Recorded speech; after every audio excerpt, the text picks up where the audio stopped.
What up, people? How y'all doing? It's your boy D. I was in the building. Oh, today, I received some training today, and for my Ricoma,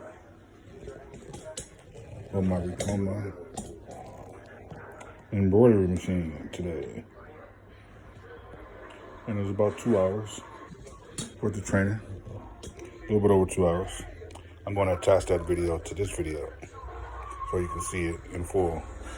I'm not going to edit or anything like that, but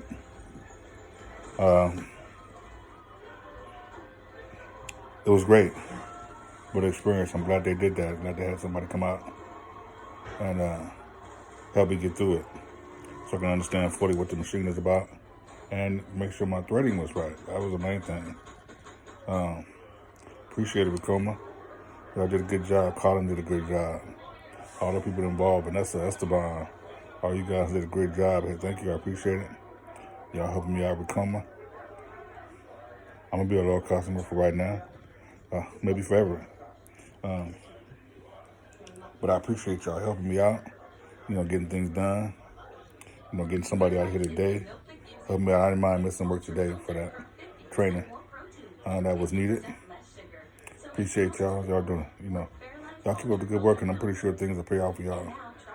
In the long run, things will happen. Things will get better.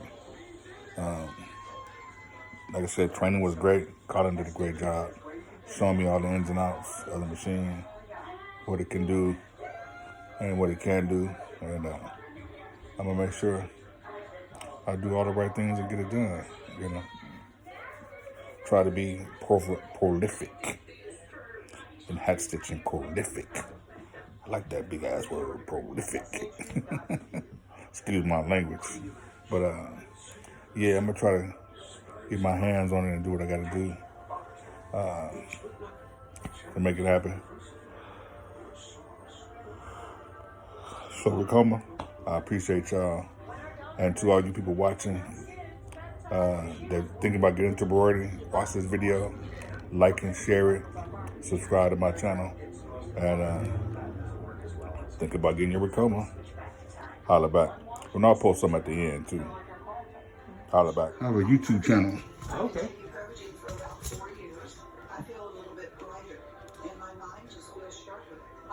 So then I want to make sure I can have the training too, so I can look over it again.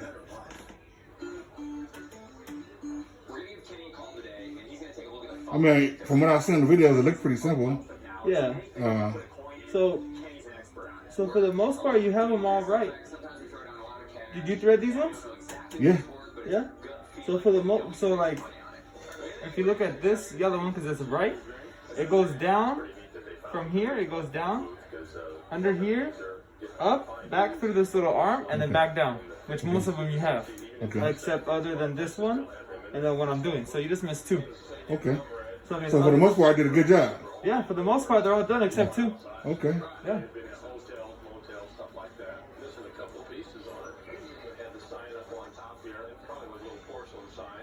Now I know when it comes to pushing a certain buttons on the software, on the screen. Okay. I mean, I'm pretty sure you'll show me that, right, as far as how to do certain things. Oh yeah. Yeah, I'll show you. They want me to show you everything as if like I'm doing a train, like a whole training. Oh, like at the office, like okay. Yeah. And I mean, I'll show you stuff. If you got questions or something you understand, just let me know, and then we'll just go through everything. Yeah. They want me to be here. They said I could be here for a few hours if I have to, so. Okay, hey, as long as you get paid. Hey. They wanted me to make sure that you were good to go by the time I left. I didn't know that embroidery was different from doing everything else. I didn't know it just had its own little separate software. Oh yeah.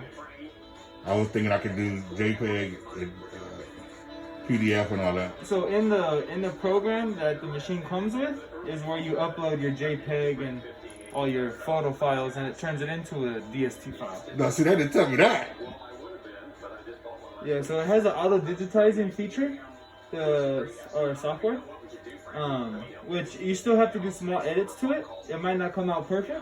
Okay. Because it's like an automated kind of system. But for the most part, it turns it into a DST file. So they didn't tell me that. No? Do you have the Ricoma installed? Yeah, I have it on my laptop right there, my memory. Yeah, once we're done with this, I'll show you.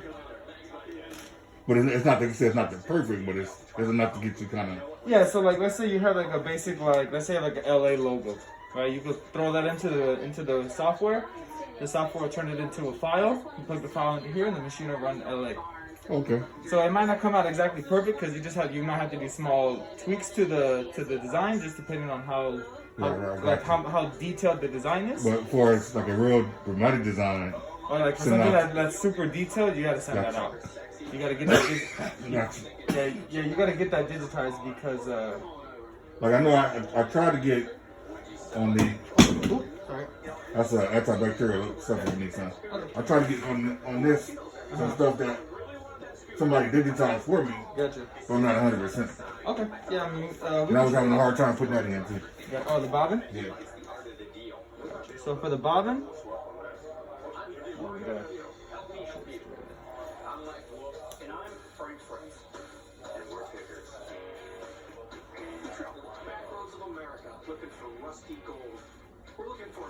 I didn't know they sent you little thread. I thought they sent you big thread. So I was like, oh, for the. Then they told me that's the company that they use. They don't have all the stuff in stock. They just have the machines. Yeah. Oh yeah.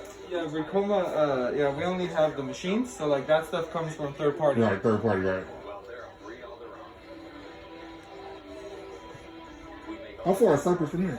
It took me 35 minutes to get here. Something like that. No, it's right there off of. It had me take the 60. I'm off the 605 and what street is that? 605 and. Is that where you live at? No. That's where the office is at. I live in Garden Grove, which is off of the 5 and the 22. Oh wow! Kind of close to Angel Stadium. Oh wow! Yeah. So from the office to my house to the office is about 30 minutes, and then it was about 35 minutes from the office to here. So I'm about an hour away from my house. So you were able to take the 105? Yeah, I took the 605 to the 105, and then it had me get off on Crenshaw. Like I told him, I said, put in the notes that the person they can get off on, they can take 105, get off at Crenshaw and make a right. Yeah, exactly. That's what I'm make sure you put in the notes so they can know. Like that's the address that I didn't see the notes, but that's the address they gave me on like when I put in the address on my phone. That's the one that they gave me. Right, I'm pretty sure it still would say the same thing, but you know. Yeah. See, there was one more I missed. And it might have just been a dark color that I just didn't see. No, yeah, they're all good. I just gotta check them down here, make sure the thread paths are good on there.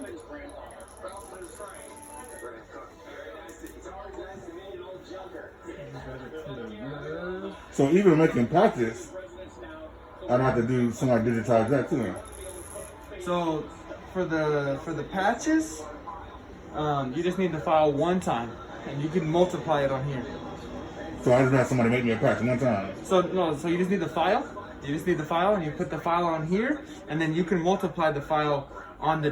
So whatever size hoop I put on there, you just try and see how many you can fit. Okay, right. So if it's 6 or 3 or whatever, how many? Yeah, it just depends on like the size of the hoop, the size of the patch, how much. If you need any extra material like around it, you gotta space them. Right. They can't be like touching each other because when you try and split them, y'all see on video, you gotta have some room. Yeah, because if you try and split them, you might cut some threads. You might ruin the patch.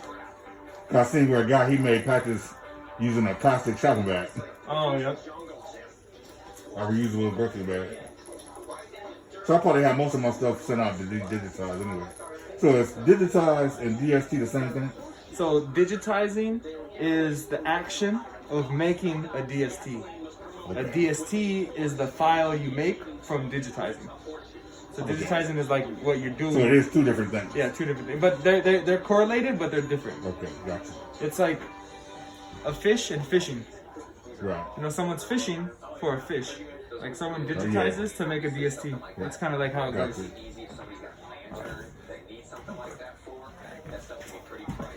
And I brought some material too, so we could run some samples.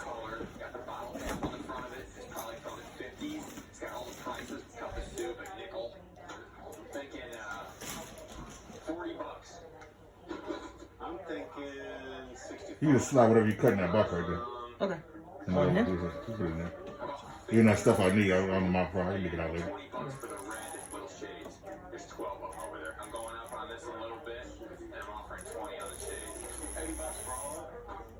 Then some of the, I don't know if you want to pay attention to the back there, some of the there was kind of loose. Okay. I took the little plastic things off so I could turn these here. Gotcha. Yeah, for the small ones, you gotta have them off.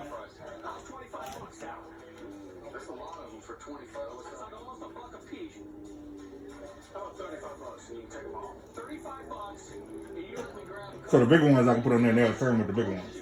Oh yeah, yeah. With the big ones, you wanna have the plastic foot on there. See that box right there? That blue and white box? Okay, that one. That's thread I ordered. It's small thread. Before you leave, I'll have you look at it and see if it's okay. Yeah. The main important thing is that it's 40 weight. Like I said, before you leave, I have you look at it. Yeah. But like what you want to look at is that it's polyester thread. So like in the future, if you buy thread, polyester, 100% polyester, and 40 weight. Okay. 40 weight. If you want real small lettering, you need to get 60 weight. So it's a stronger thread. It's able to take more attention. So smaller lettering, 60 weight, polyester. And then normal lettering, polyester, 40 weight. 40 weight, yeah.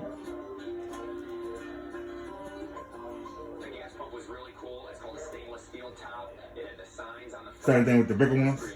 The biggest spoils? Yeah, same thing. Okay. So as I said, look at that 6-1 over. Yeah, You just didn't have it inside of the tension knob? Other than that, you had it all good. Which was this one?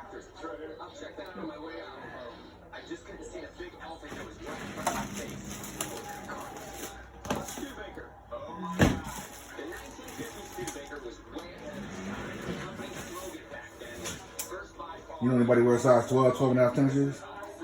I wear size 13. Why, what's up? I can't wear any. They're like they're too small for me. I can't put them on my feet, but I don't think they're so this has 12? They're probably 12, 12 and a half. They're probably too small for you. Yeah, tell them how much. I know, I mean, I don't They're a little flexible too. Okay.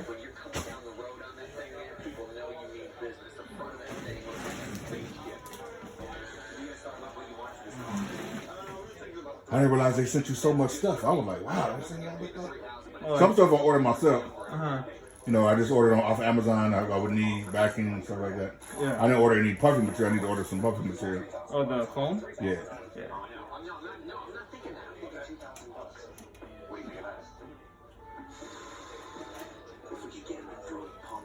Trying to order enough stuff to where I think when I start doing it, I can have them stock for a little while. Oh, yeah.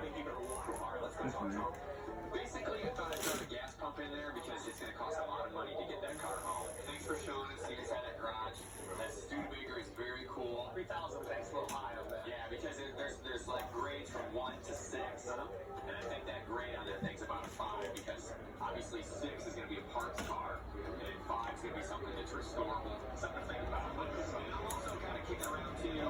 Frankie and I've been chatting back and forth on the gas pump. So everything up there behind the little Ricoma sign is pretty good. Everything. Oh yeah. Oh, this up and down stuff is always good. So pull that thread out real fast and look at it on the box right there.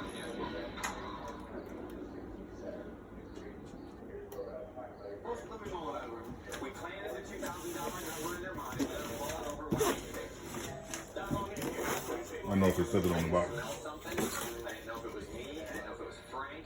I mean, sometimes on the road, you know, this isn't me sitting my hair. We just haven't showered for 5 days. I think there's a ham hanging up there. Oh my God, that is a ham. Nothing surprises me when I run into things on a pick. This is completely random. Feel like it might be too small. No, it says it's polyester thread.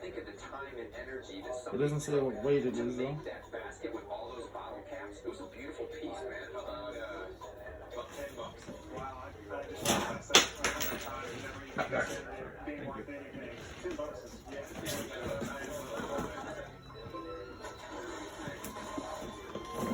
Yeah, maybe I should have I'm checked sure it. it's just 40 weight thread. I'll take the standard weight thread. 40 weight? That's probably what it is. You just gotta organize them. Because they're just like different shades. Right. Because I had a customer buy these also. And he just sat there and organized them. I mean, you could use them. Because I see that smaller than those. Yeah. It's just because it has like this is good to have, like, if you have a customer who wants like a random shade, like a random color, you know, you go in there and be like, yo, I have this. Right. This is what I have to offer, you know? And then if there's a certain color you like, you have the number right there, so you can go to that company and probably buy like a big spool of it. Okay, tell them what number it is and say it again. Yeah, exactly. Like, hey, I need color 2251, and they'll be like, okay. So right now, whatever I buy, whether big or small, for normal things, probably still 40 weight. 40 weight, exactly. Gotcha. That's gonna be like, it just depends on what you're doing. If you're doing like, you only want to go 60 weight if you're doing small lettering. Okay. Smaller than like a quarter inch. Gotcha. Like real small lettering. If you're doing like lettering, that's Yeah, like because the guy, bigger size. They were doing the video training me on Friday. He had me take the thing off, so I guess I tried to have me do something else. Which one? Like I was trying to do it over video chat. But I guess he can hear the frustration in my mouth. Gotcha. And so he went live chat with me, and was like, "Hey man, what's up?" I said, "Well, my machine, I didn't get it. It wasn't threaded. It didn't have no thread on it, bro. It was like completely empty. Yeah. Oh wait. And I was like, okay. So I just sat here in frustration for a couple of weeks, like, and I was calling him. I said, "Hey, look, my machine is not threaded." I said, "I don't feel comfortable threading it by myself." And then doing it over video chat, Yeah. it's kind of like, like it, like having it in person and then having it having someone doing it on the video is like. and I get with it. And I told her, as I get with the coronavirus and everything, let me go to the office or having somebody come out, it's kind of tough. Yeah. But like you said, having somebody show you in person, Way easier. I mean, for the most part, you had it down. There's not much you really need. then the hard part was me getting it through the needle hole. Oh yeah. Then I didn't realize until I turned the machine on, it got a goddamn light on it. So I'm like, oh, that could help me out. Oh yeah. So actually, one thing that I did notice is that on these wheels, they have to go around 1.5 times. Okay, yeah. Okay, gotcha.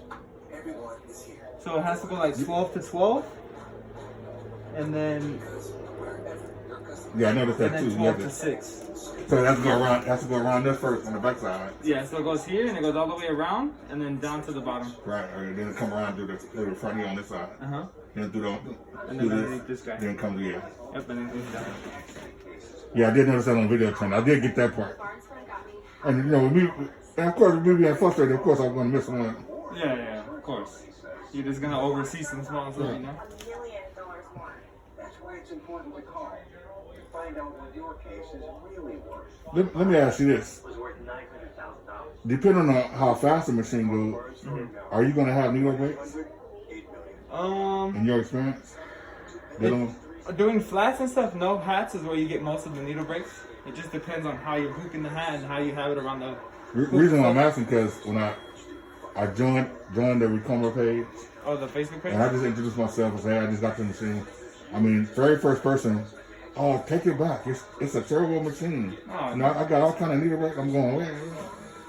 It just depends on it. I mean, you will get needle breaks. Needle breaks will happen. Yeah. Definitely. It's just part of embroidery. But like, for people, so it's like people on there, it's like hit and miss. Sometimes there actually is an issue with the machine where we have to make an adjustment down here or something up here to make it so it'll stop having needle breaks because of something that they did. Yeah. But sometimes it's just like you're not hooking your material tight enough. You're not. Maybe you put your needle on backwards. You know. Right. So like a lot of the time it's user error, which as a technician people don't really want to hear that. So if you tell them, hey, it's not the machine, it's you. You're doing it wrong. People take offense to that. Right. Really easily.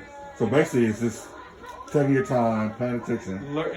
If you learn it, like I serviced the latest machine, and she worked in a company as an operator for an embroidery machine for like 10 years, right? So she should know. So she knows a lot, Right. but there's still a lot of stuff she don't know. Okay, right. So even she has 10 years of experience, I'm going over there and telling her, hey, you're doing this wrong, you're doing this wrong. She's like, well, like I never learned that, you know? Like even with all this experience, people think they know a lot, Right. but you just gotta be like, hey, this is the right way. you know. Right. And like, but people don't want to hear it. So when you tell people like that on there, or you like, and sometimes people will probably think because they do embroidery and get a machine, they can just jump right into it. And it's not all that simple either. Still, you still gotta learn it. Still gotta learn it. It's always gonna be a learning curve. Because there are certain things you may not do. You might not thread the machine. Somebody else may do that. Exactly. You know what I'm saying? They may have a guy come in and the third one. Okay, get my thread. Yeah. And that's all you do is just go work the machine. Yeah. Exactly. So then they got a guy that's serving the machine. So you're not watching that. So hey, you don't know how to put the needle on.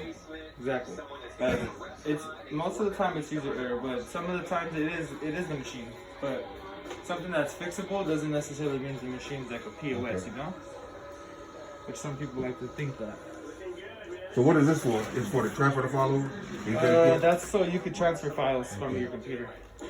You have we're talking. I'm using a Mac. Okay. So the EMB link, so to connect the back of that to here, doesn't work with a Mac. I think we could set it up wirelessly, but I would have to send you the how-to and the link to that when I get back to the office. Okay. Which is easy. It's just you download a file on here, you connect to the IP that it gives you on here, and it links them together. You can transfer the files wirelessly. Once I go back to the office, it's just like a how-to. You can get on the call and I can set all that up. Alright. So for the bobbin, when you thread did you thread the bobbin? I mean, I threaded it right now, but did you thread it? I was trying to, yeah. Okay, let me show you how. So before you start, you want to have the bobbin in your hand, and you want the thread to be coming out the top. So when you pull it, it should be spinning in this hand clockwise. You see how it's spinning clockwise here? So then as you have it like that, spinning clockwise, you put the bobbin in to the case. There's a little slit right here on the side. You pull this around so it goes into the slit. Under the arm, it'll make a little tick, a little click kind of noise. After the click, around your pigtail, starting behind the pigtail twice. 1, 2. And when you pull it from here, it should spin clockwise. Okay. And then with the pigtail facing upwards, you just put it under here, inside, and you push. Now, how soon should you change that? You get about 30 to 35,000 stitches of bobbin. So if you're just keeping track of like what you're running, you can kind of stay ahead of it. Okay, so you know to change it out. Yeah, like let's say you've done 4 or 5 runs already, take it out, check it, like, oh, it's still halfway, I still got some time now. I mean, if it runs out in the middle of the job, it's not a big deal. You just take the bobbin out, put a new one, reverse the machine 2-3 seconds, and then start it up again. And then it'll pick up where it was at without any issues. Yeah, if I didn't know that program didn't work with that with the Mac, I'd put on the regular computer. For what? For that program to work a little better. Oh, for the Chroma? Yeah. But do you have another computer that's not a Mac? Or you have only MacBooks? I have another one. I gotta charge it up. I mean, I can plug it up. Okay. But I guess we'll do it when we get to that. Okay. Alright, so next thing we gotta do is just put the hoops on. Or put the brackets on. So all the brackets sit in the same spot for all of your hoops, except your biggest one. Except your very biggest one. So all your green hoops, except your real large rectangle one, will all fit into. Now let me ask you, with the hoop, that size right there, how many patches do you think I could throw in there? Maybe about 3, 6. Do you have? Can I see your hoops? Yeah, they're right there. Or you have them underneath there?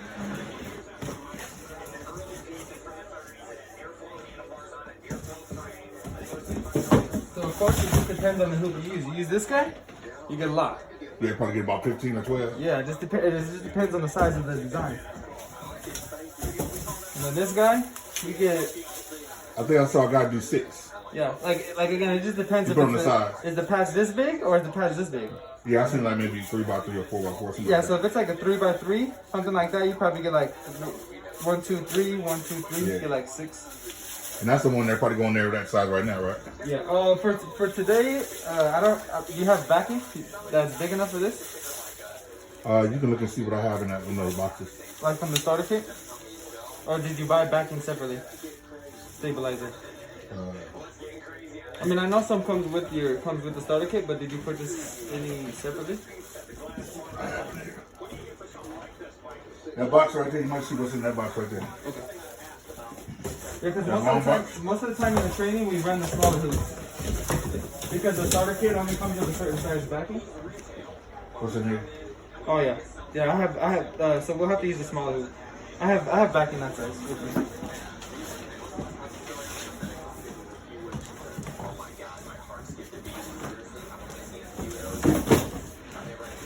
Look at this Amazon packet right, see what that is. In here? Yeah. This would be considered backing with it. Oh no, that's the, let me see. That's the foam. Right? Wait, no, that's like material. I don't think that's backing. I know I bought some of that longer. It's a longer box right there. I have under there. Okay, I'll pull that out.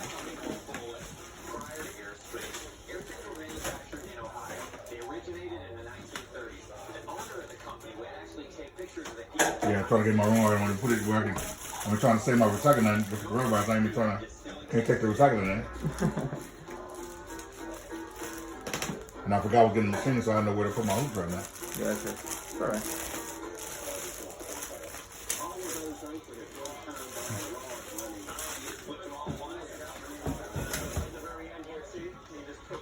I didn't realize they sent you so much. Yeah, they send you 2 every hoop, so you could so you have 1 running and you have 1 waiting. So as soon as it's done, you just swap it out. Right. Keep the machine running.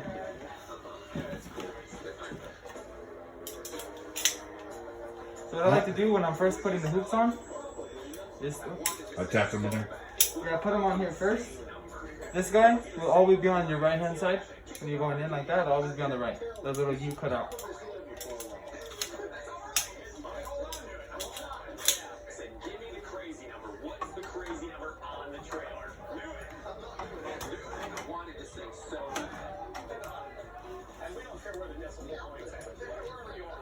Couldn't let the trailer go, man. I couldn't let it rest. So I kept asking him, what's an insane number that you would take for it? If there is a number that you come up with, you and I could come up with a number. So the crazy number on that is what? What do you think on it? On here, I think I was able to get a design I had digitized. When we took it to the hats, I think I was able to have it digitized and put a DST on it. Because I made it on here, so we'll see when we get to it. Yeah.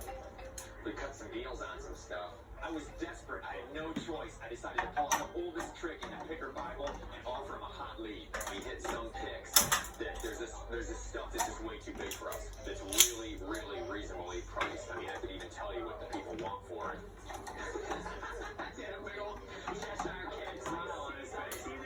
Yeah, so it's got to be very, very specific when you go in there.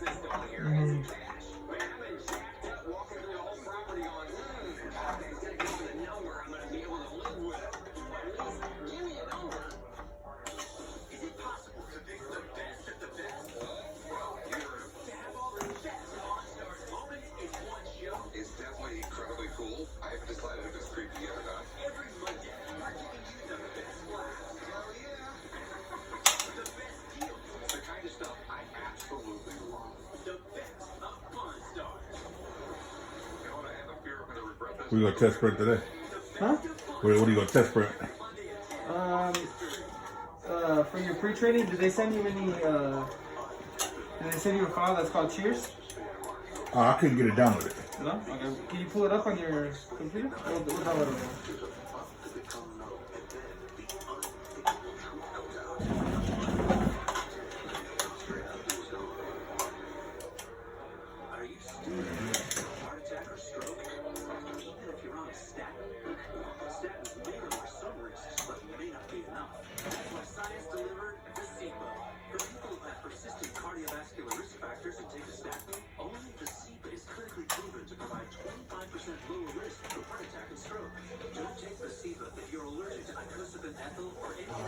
Tell your doctor about any medicines you take. And if you are allergic to fish or shellfish, stop taking POSible and seek medical help if you have symptoms of an allergic reaction. Serious side effects may occur, like heart rhythm problems and bleeding. Heart rhythm problems may occur in more people with persistent cardiovascular risk. Tell your doctor if you have symptoms such as irregular bleeding, diabetes, disease, shortness of breath, chest discomfort, or fainting. Possible side effects include muscle and joint pain. I know they sent it to me. But for some reason on this Mac, it got the little downloader thing got deleted or something. I don't know what happened. I guess I'm moving too fast. Can I see your USB? See if there's a file. Do you have Medicare? Did you know that you may qualify to get up to $144 added back to your Social Security check every month? It's easy to see if you're eligible. Just call the Go Medicare Benefits Help Center at 800-586-9611. In addition to receiving $144 every month, you might also qualify for a $0 Medicare Advantage plan that includes the following benefits: dental, including fillings, exams, and dentures; vision, including exams, frames, lenses, and even contacts; hearing, including hearing aids and batteries; and prescription drug coverage, all at no additional cost. The Go Medicare Benefits Help Center is open now at 800-586-9611. Both the call and the consultation are 100% free with absolutely no obligation to enroll. Call the Go Medicare Benefits Help Center now at 800-586-9611. That's 800-586-9611. Sunday dinner has always been special. These days it's just nice to have something to look forward to. Well, break out the good plates and tell the kids to wash up. Because it's Sunday dinner. Even if it isn't necessarily Sunday. From the herding group, the majestic collie. And next up we have the experience with this cow. It reminds us we can now raise our credit scores instantly, free with Experian Boost.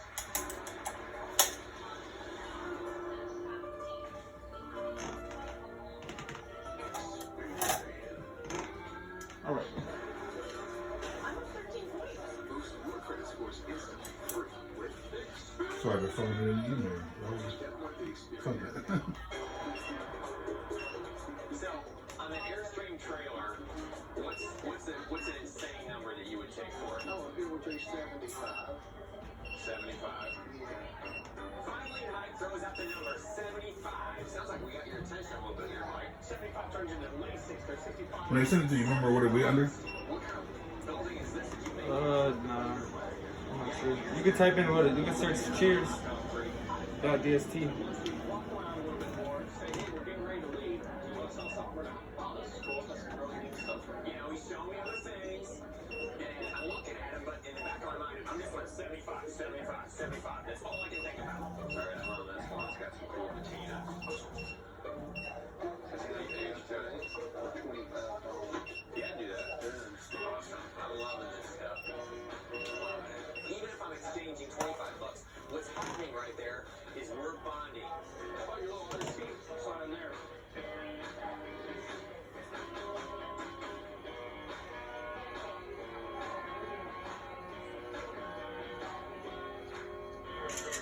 What do you value something like this at? $90. $90? Oh boy. How much is Volkswagen paying here with no wheels on it? I'd do it. $5, Frank. Kind of cool. How much is that? Hey, dude, I'll throw it in with the advance. Really? All right. Just get it right here, you go. Cheers.dst. I appreciate that. And when we walked around with this guy, I thought to myself, you know what? I'm not going to mess it up with a global offer. I wanted that Airstream so bad. I probably could have gotten it for cheaper, but I was like, you know what? I'm going to do the 75. All right, I'll take it for 7,500. No, 75. 75,000. Wait till the look away. $1,000 you wanted for the trailer. $75,000. I want to keep it, but Mike really wanted it. So I threw a price at him that was so high that I thought, well, that'll be the end of it. I had one of those out-of-body experiences. You know, I started going towards the light, and I was looking down. Right here, the Cheers right here. Okay, so it's already there. So I guess I'll let it upload it. Yeah. So, what's that do? You already had it under USB. Cool.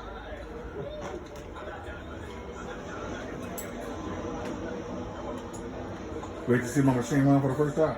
Yeah, but he's gotta hook this now. You know, and I was telling myself, look, I'm not trying to be a complainer or anything like that. And I know it's on me to ask the right questions and do the right thing and know the right thing. You know, but also too, I understand you know, I'm not saying I was misled, but a salesperson should take their time. And I explain to them, hey, I'm new to embroidery, and I'm new to this. Okay, let me take my time and explain to the person everything. Yeah. And I'm not saying the person that dealt with me didn't, but it was some stuff left out. Oh, okay. You know, and that's what I was trying to convey to them. Hey, look, when you're dealing with somebody that telling you that's their first time in embroidery, you know, you explain to them, hey, this is what's up, this is how it goes. Not to say trying to get rid of a sale, but at least if you explain it to them, they're like clear about what they're getting into. you get to get into, then they have a decision to say, do I really want to still do it? Or say, fuck it, yeah, I still want to do it. See, because I'm not making monthly payments. Yeah. I bought this machine outright. Oh, okay. You bought it full. Yeah, I paid $16 for it. That's So I didn't. It ain't like this is mine. They're like they come to get it next week. yeah. You know, so I want to, you know, I want to convey to them that, hey, this is, you guys should have, and I know they're working toward it from what they were explaining to me, better systems in place. Yeah. So when you're getting, when things can get back to normal, you can say, okay, have meetings and say, this is what we're going to put in place. So when we get a new person, not trying to discourage them, but also to make sure we have them understand this is what the machine does, this is what it doesn't do, or what to expect. You know, so when they get a machine, they say, okay, because, and I noticed dealing with calling, because I called other competitors, you know, ZSK, other ones, and they're pretty much the same thing. It's, you can tell they're trying to get the sale. Sales, the person they're talking to, they're trying to get the sale. They're not really caring if the person know or don't know. Yeah. And you're gonna have, and like man makes a machine, so you're gonna have your good and your bad. Yeah. So it's no matter who you get, you're gonna have issues. Oh, yeah. You know what I'm saying? So I was under the impression of a lot of different things that when I got the machine, I was like, I had to pay 3 people that have been bringing since I paid $400. Oh, yeah. I was like, wow. That's heavy. You know, and I wasn't expecting it to be that heavy. Luckily, you don't live like on a 2-story or anything. Right, good thing I live upstairs, right? And I didn't mind that so much, but it was still like, okay, I was told, okay, I'm going to have help when they delivered it. The one guy that came and delivered said, oh no, I'm just dropping it off. Okay, I'm unpacking order says, okay, never mind. Then just few things, but now I'm here, I'm getting the training I need, so now I can move forward. Yeah, hopefully after I leave, everything should be good. You should be able to, you should feel comfortable enough to run it. Because even I think I talked to Esteban, because even he said, you know, if I get to the point where I need to come out to the office, he said, like you said, Cypress is not that far, so.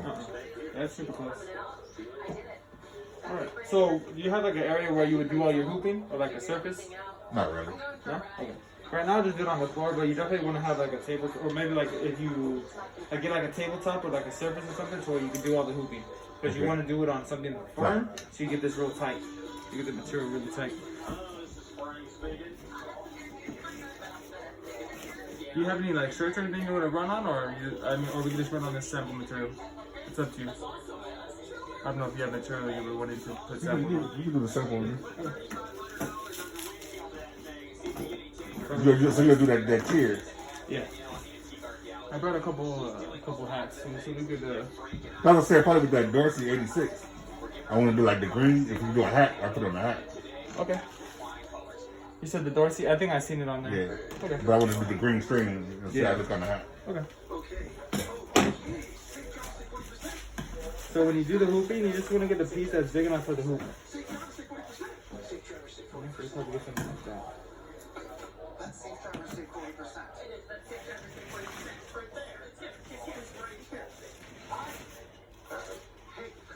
Let's take some sample material that we just used. Oh, see how firm and how it feels. I'm gonna put backing on it as well.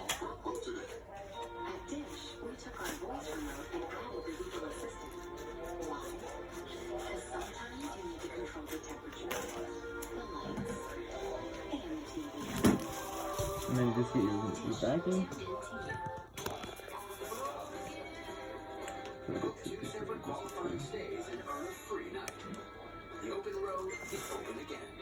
So it's good to put like 2?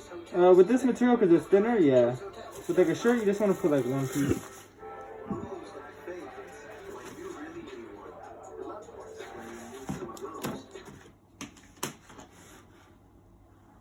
So what you do is you put your backing on top of the outer ring.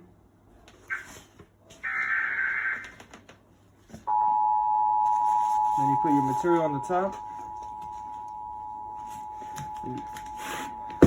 Okay, force it down. Okay. It should be real tight. Like a drum head. Like a drum. Right. Should be tension. You should have a lot of tension on there. So yeah, so you just want to have your outer ring, then your layer of backing, and then the layer of the material, and then just push this in and pop it in. Okay. If you notice this goes in way too easy, and this isn't tension, tighten this guy down a little bit. Tighten it down and redo it. Tighten this down and keep redoing it until this So comes if out it's tight. not going in right, then I mean this is too loose. Yeah, because you could like put it on, Right. and this material will be all wrinkly. Right, right. Because you didn't put, there wasn't Yeah, enough right. pressure Okay. when it's going around the material. Gotcha. So then from there, it's real tight like a drum. That's good to go. When you're doing a shirt, right? Let's say you want to put it like on a shirt. This outer ring and the backing go on the inside of the shirt, and then the outer ring puts it I together. saw that. Yeah, well, I saw the video. But So this piece, like I said, this first piece goes on the inside. on the inside. Right. Then Yeah. that goes on top of it. Yeah. Exactly. What you don't want to do is have the shirt laying flat and have this ring on underneath both layers of the shirt, and then you hook the Right. shirt together. You don't You want gotta to do do that. it. You gotta do it. Yeah, that'll sew the shirt in. That'll sew the shirt like as one piece. Yeah, to sew it together. Yeah, you Exactly. don't want that. Yeah, definitely don't want that. All right. So we can set this to the side. I'll explain you the control panel. So I know with when you were on there with Esteban, did they explain the control panel at all? Not really. No. But like I said before, we even got to that far. It was just It was like kind of stop and just yeah, hold off. kind of just see what's going on with the threading part. You know. Gotcha. Okay. So the first button is this 3 gray needle button here. This one lets you select what needle the machine is sitting on. Right. So you just push like any of the numbers on here, and the machine will move to that number physically. It's just so you can move it to any of these numbers. Okay. This button right here with the 3 color spools is to select the color order of your design. So when you get designs from people, they'll send you like a PDF or a breakdown of how many steps it is Right. and what each step does. So then you could put in the colors accordingly. So for example, this Cheers logo is 3 steps. The first step it does is the HEER. So then whatever color you want the HEER to be, physically, so you pick up here what color you want it to be, that would be the needle number that you put here. So if you want a number 4, you get number 4. Yeah. So if you want the HEER to be gray, because this is your number 4. Right. So basically, you look at the colors back there. You're looking at the color that's back here and what spot it's on physically, so you know what color to pick here. So you know what needle number to pick here. Okay. So example, let's say you want red. Your red's back here in this You corner. pick number 9. This is 15. 15. Okay. So these you could switch. These ones Okay. you could kind of match. Oh, up okay. with. So pick the number corresponding with the needle. So don't worry about what color is here. Right. Okay. At this point, you're worried about what color you have here So and what number if you spot want you gray, have. you want gray, you want number 4. Exactly. You want blue. This is number 1. It goes 1, 2, 3, 4, 5, 6, 7. It goes front to back, right to left. So if you want orange, you want number 6 or like. No, that's 8. Number So 8. 1, 2. So these 2 rows is 3, 1, 2, 3, 4, 5, 6, Okay, yeah, 7, 8, 9, 10, 11, 12, and then 13, 14, 15. Okay, yeah, it is number 8. No orange. So you want orange, you want number 8. Exactly. So then on here, let's say you want the HEER to be orange. Boom, you push number 8 here. And then the second step is the C and the S. So then whatever color you want the C and the S to be, up here would be what number you select there. Okay. So what color would you want the C and the S to be? Let's do blue. Blue? So which blue? The darker Number blue 1. or the lighter blue? No, number 1. Number 1. So then the last color is the outline of all the letters. Just the outline of all of them. Let's try black. Black? So that will be that's number 14. Number 14. This one here. The last one on the corner is 15. Back left corner is 15. Front right corner is number 1. Gotcha. So then you go 15. So when you get stuff digitized, you'll have a paper that says step 1 does this, and then you put what color you want it to be. Step 2 does this, and you put what color you want it to be. You have a breakdown in like on a paper.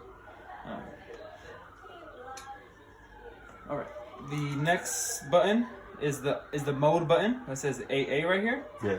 AA is fully automatic. It'll go start to finish if there's no mess ups or errors without stopping. The machine will do everything by itself. Okay. Stop, it'll switch colors, do everything. If you push it and you have it on AM, automatic manual means it'll do step 1 completely, go to step 2 and stop and wait for you to push start. And then do step 2 completely, go to step 3 and then stop. Yeah, 'cause I seen on the video where I've seen people do that, and they had the automatic AM, and It's for like applique or for like 3D puff. right, So if you need to stop in between the steps. they're adding the, like you said, applique and or 3D puff, Yeah. or all both. They're doing or both. applique first in the one process, then they start, then the last one process will be to put the puff. So I seen them do all if you're doing both of them on one. Yeah, I seen them I do that on the hat. Yeah. And they did both of them on the hat. So they did one step where they put the applique first, and then did the 3D puff. Yep. So it makes sense to do that. Yeah, the AM is so it just puts a stop in between. If you have them put a stop in the file, like you tell the digitizer, hey, this is the applique, I need a stop before I apply the applique. You can have it on automatic, and the computer will read the stop in the design. Okay. If the design has one. And then you push that one more time, it goes to. So whoever doing my digitizing, when he sends it to me, No, you have to tell them, hey, this is for applique, or this is a 3D puff design, and tell them I need there to be a stop before the applique and before the. okay, so I have to let them know that, right? You have to let them know that. Okay. Hopefully they know if you tell them, hey, this is for 3D puff, they should Well, I understand digitizing, they just digitizing it just to, so I can put it in there. Okay. But as far as the applique and the puff, I gotta let them know that. Yeah, you have to let them know that.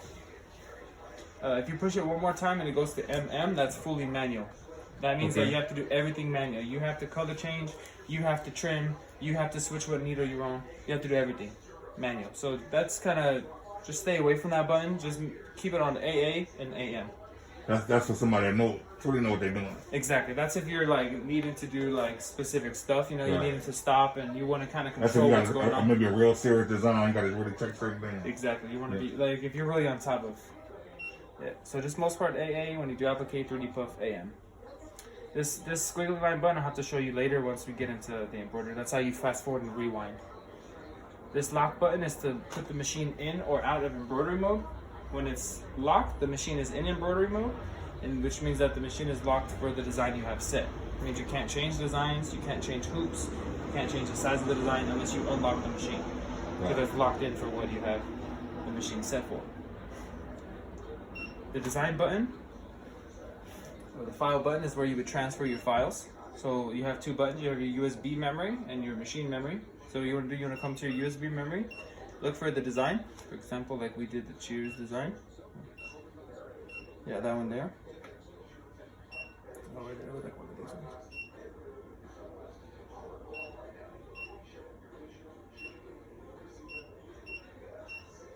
ones. You just said it. Yeah, no, it was just on there. There we go. So if you have the design you want to run, or the one you want to transfer, you select it from your USB memory. You push this button that says that I want it to go to the machine, pointing to the machine. You push it, you just push it in the first folder, push OK. Once it does a couple beeps, you come here to the machine memory, and it'll be the last file on the list. And then from here you push OK, and that will load the design. And once you push OK, then once it's on this screen, the machine knows that this is what I want to run.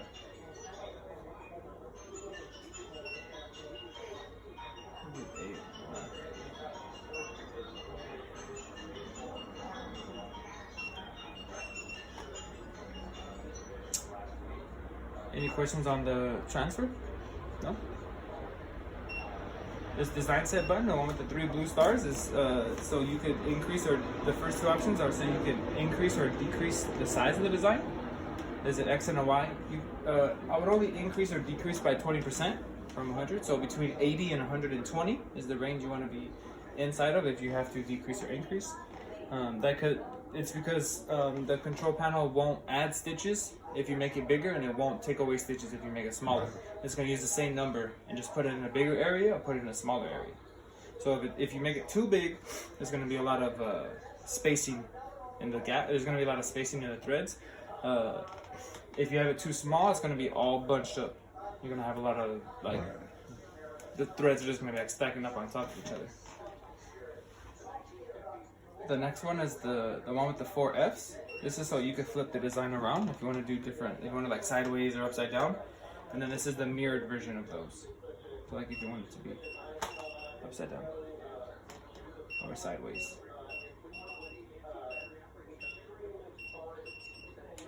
Gotcha. And then this one to the right of the 4 Fs is if you want to put an angle on the design. That's below 90 degrees because your 90-degree button is here. So this is if you want to put like 45 or 30 or anything below 90. These 2 buttons with the 3 blue squares going up and down and left and right are to do the multiples. So you just put here how many you want it to multiply left and right and how many you want it to multiply up and down.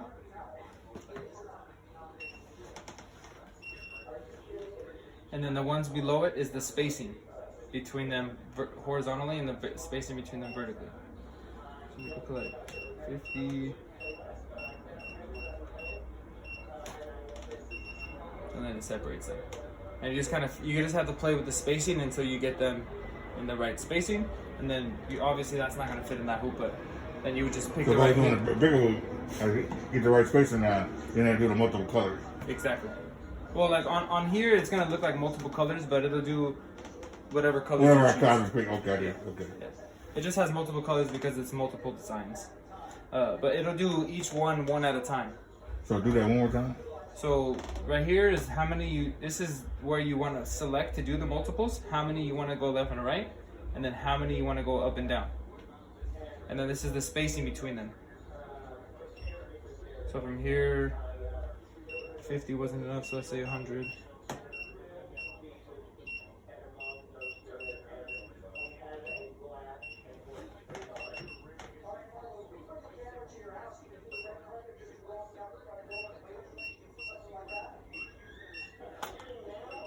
It'll be like something like that. You know, and then of course you'll have a better hoop, and then you'll just fit it inside the hoop. And of course on the screen when you have a bigger hoop. Like you come down here, pick your F hoop. It gives you a bigger hoop on the screen when you select a bigger hoop. Okay, so it actually shows you how many you could fit in here. Obviously, you can get way more than that. Right, yeah. You know? That's the biggest. Like with this design, that's the biggest one. Right, yeah. So to select your hoops is this one in the bottom corner with the little photo of the hat. You select the white box and it gives you the option for all your hoops. So the biggest one is your F, and then it just goes smaller from there. The smallest one is your A. And then there's another one, there's a sash frame. That's kind of like a squarish frame. I think you have it right there on the side. Yeah. But you would select this G frame here. Then that big table frame. And the table you would put on when you use that sash frame. So today we're just going to use the C hoop. And initially I was like, when we was talking about the machines, Uh-huh. this one can do, I guess I can do blankets. Uh-huh. With that. It gives you curtains. It gives you a big area. So I can put that table in there and then everything laid out, I can do everything in there. Yeah, like you put the table and then so that frame has support, so it's sliding on the table instead of just hanging. And then you just make sure you clear your space when it's going back to normal. That's it. Thank you. Any questions on this screen? No. This button right here, the EMB param, just imagine that's not there. It's just internal settings of the machine. Nothing you have to be going into on a regular basis. But when I want to do the multiples, I go to that top corner one, right? This one. Okay, in there. Okay, gotcha. And then you go to this where it has the boxes left and right and up and down. Okay. And then the spacing. Okay. Menu here is where you could select the colors that you have. Excuse my coffee on machine. Huh? Oh, that's okay. This is where you would go in. This isn't really too important about what colors you have here. It's mostly important about what you know you have up top. Because you might be switching colors out and might not necessarily be switching these out. You know, you're going to be switching the threads out. So you're just going to be mainly focused and being aware of what you have up here. Because I could be moving so fast. Yeah, you could switch your red one day and you put a gold right there and you have your red and you put your red on a 2, but on this one you have white as 2. Right. You're gonna be looking here instead of looking physically. Well, it's more important to look physically because now, which do you think is better? Put it in there or just eyeing it? Personally, I like just knowing what colors I have up top. It's just better because, like I said, you might be switching. You might pull out some of these colors and have them up here.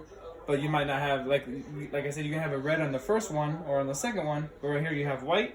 If you're just focusing on here, you boom, white, red, blue, and they can all be in different spots. So then when it sews out, I kind of want to be able to say, when I'm switching them, when I put a color there, so one, let's say like number 1 runs out. Let's say I grab a green. Yeah. Fuck it, I put a green there. Yeah, exactly. Then when I got green up there already, no, I want to be able to say, okay, whatever.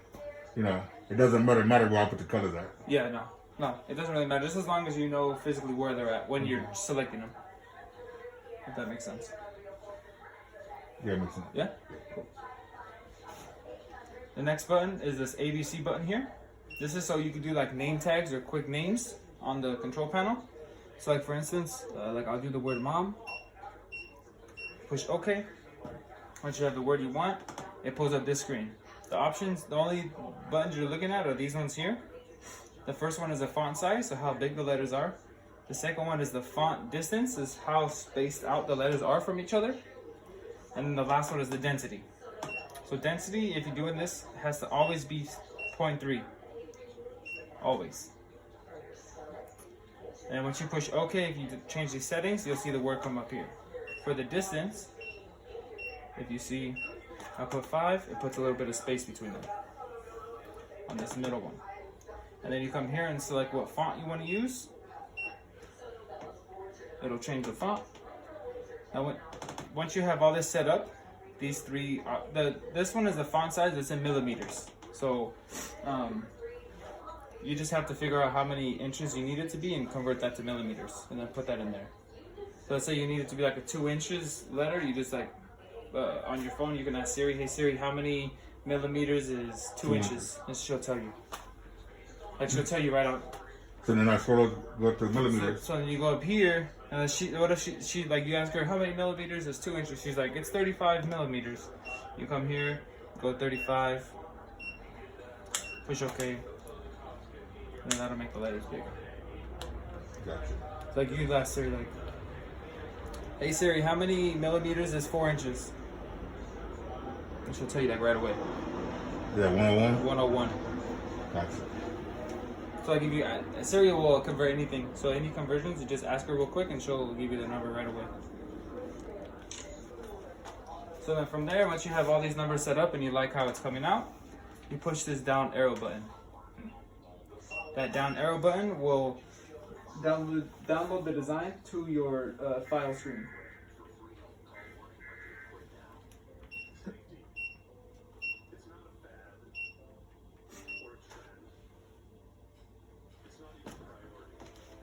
Okay, hold up for a second. Oh, yeah. Let me go backwards for a minute. So when I send stuff out to get puffy to a digitizer, to my graphic designer, You need to tell them that it's 3D puff. and tell them I want, I tell them that that there needs to be a stop before the puff.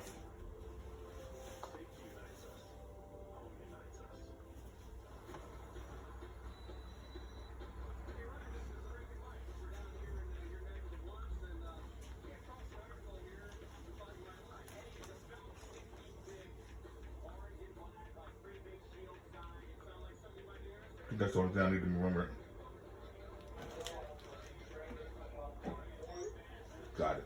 Yeah? I think that's the only thing I need to remember. Gotcha. I mean, I can remember everything else, but Yeah. I want to make sure, especially with that. Yeah. So once you're in that file and you push that down arrow button on the letters, it brings you to your files, to the last logo, and it'll be right there. So then you just select OK, and then that'll run that design. So basically with that, I created that in here, so that's okay. Yeah. Okay, so if I created something in there, that should be all right. Yeah. But it may not be as far as, it may not look as good as far as when I send it to the digitizer. Exactly. Like a digitizer is gonna put, they're gonna put the little touch on it and make it look real nice. Okay. On here, it might not come out as crispy and as clean as a digitizer, Yeah, just because the digitizer, like they're working their magic kind of thing. All right. Those are the 2 buttons on the menu. The next 2 buttons is your plus and your minus. That's your speed. When you're running a hat, the speed you want to put like at 650 is like the max, so 650. But a good speed to run it at least while you're starting off, is like 500. So you can kind of, the machine kind of takes its time. You kind of understand what the possible issues are. You can gauge it a bit better. Exactly. You know, if you run the machine real fast and you have a thread break, you know, you're not gonna. It's gonna go so fast, you're not really, at least in the beginning, gonna realize what happened or what caused it. So the slower it is, if a thread or needle break, you can kind of watch it. Like if it okay, I see what happened. I see what happened. Yeah. Exactly. You'll be able to tell, like, did the thread break down here or did the thread snap up here? If it broke down here, you had a thread break, something wrong with either the material or the timing or the bobbin or something. If the thread popped and it's popped up out of here, it's too tight. Exactly. There's some type of tension between here and here that's causing it to just jump back. Now let me ask you this: as far as what we're doing right now, is that tension where it's supposed to be? Well, I won't know until you start it up. Until we run, yeah. Okay. All right. So I'm ahead of myself right now. Yeah, a little bit. That's all right though. That's all right. That's not a bad thing. So those are your speeds. These arrows are so if you need to move the design at all on the hoop. You can move it up or down or whichever way you need it to go. This button right here in the top corner is a trace. We'll put the machine on needle 1 and we'll move the frame around needle 1 to show you if the design fits inside the hoop. So I'll show you, pop the hoop on there and I'll kind of show you what that looks like.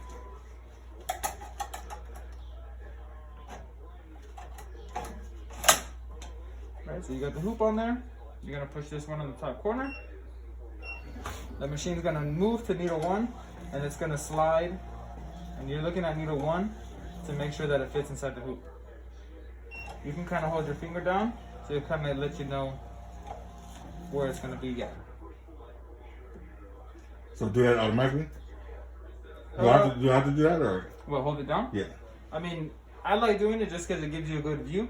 Like a better, like it's easier to see. It's easy to see like that. But if you're like holding it down like this, it gives you like a good idea representation of where it's going to be at. Always do it one time without your finger, so if it does get close to the hoop, it won't hurt, so you know. This button right here is a frame out button. This button is for like applique. If you're doing applique like on a shirt, and you want to put the applique, you push this out, and it'll pull the frame out. You lay the applique down, and then you push that in, and it puts the frame back into place. It just pulls it, or not even for applique. Let's say you have some long threads and you want to clean up, you don't want to get your hands underneath there. Just pull the frame out, clean it up, and then put it back. But you cannot do that with the hat. You can't pull the hat out. It won't come out. Because the bill will push up against the back of here and it pops the hat off. I got I know somebody that does embroidery. And he makes the 4x4 patches. Oh, okay. For all law enforcement. Oh, okay. He makes it for all law enforcement in California, Nevada, and Arizona. Oh, okay. That's cool. So anytime a police officer passed or died, they get a memorial patch. Oh, okay. And it goes to him. And I think he just, and sometime between us, he'll get, like he just said, some police officer up north died, and they ordered like 25,000 patches. No way. To pass out to all the people that came, all the officers that came. Yeah. And, you know, I was like, and even still, that wasn't enough. They needed more. And I think he charged like $5 a patch. No way. Dang, it's like saying, 25,000. That's $125,000. And then the 25,000 wasn't even enough. It was just he still had to order. They had to order like 50,000 more. That's wild. So think about it. I mean, and then think about. But you're not doing 25,000 patches on a single head. No. He doesn't have no single head. No, he has a. He's probably a multi-head, 4 or 5. He has a 5 head. And then So think about it. Think on that big one, how many patches you can get on that big one. So let's say you get like 10 patches on a big one times 5. So yeah, I think you can 50 do. patches. I think you do. Yeah, I think that's. It can do 10 in the size patches. Yeah, I think each one can do 10. So then has 10 times 5. He does 10 times 5. So and then he has 4 2 heads. Okay, those are probably doing the same thing too. So That's I 8 mean, heads. so you do all 4 of those. That's another 100 right there. Yeah, he has 4 2 heads. That's 8 more heads. Times is 5. That's 13 heads. Times that's 130. Yeah, so you figure if you're doing 2 heads, you got 4 2 heads, and then each one is doing 10, So 10, 20, 30, 40. That's so another 4 4. 2 heads. That's 8 heads. Because each 4 2 heads. Yeah, is 2 of these. So it'd be a machine with 2. Right. So it's 20. Right. So yeah, you're only doing like 20 and then times 4, so it's 80 plus his 5 head. Right. Yeah. So yeah, It's like 130. So he's able to punch them out a Yeah. lot faster. Dang. And it's just him. So he has no. It's in his garage. Yeah. He has no employee. No major overhead. Like to do patches is easy because it takes a long time. To do 10 designs on one patch, it takes like an hour, depending on how big the design is. Right. Because it does one design at a time. It'll do like, let's say you do the cheers, you do it 4 times. It'll do this cheers first, the whole cheers, and before it goes to the next one. Right. It's not gonna do like step 1 on all of them, then step 2 on all of them, then step 3. So he's able to set everything up, and he has he had to order a lot more hoops. Oh yeah. He sets everything up, and then so he knows how much time it'll take, so he's able to leave, Yeah. go do something else, Just keep go in it the house, running. do whatever you do in the house or whatever. And he has other machines too that he still has that he works on. They do other little stuff on the side. So, Yeah. and I was like, damn, It's crazy. See how much money could be made out there, you know. Of embroidery, no, definitely. Alright, so these 2 buttons right here, this is your origin button. This one will take you back to the beginning of the design. So let's say you're in the middle of a design and you need to start over. For some reason, the shirt messed up or the hat or something messed up, you have to start over. You just push this and it'll take the design back to the first stitch. Just starts the design over. Right. This one will take you back to the last stop point. So let's say you're taking the hoop off, you bump something, you move one of these arrows, something gets moved. You push this one, it'll take you back to where the thread break or wherever the machine stopped at. To the last stop point.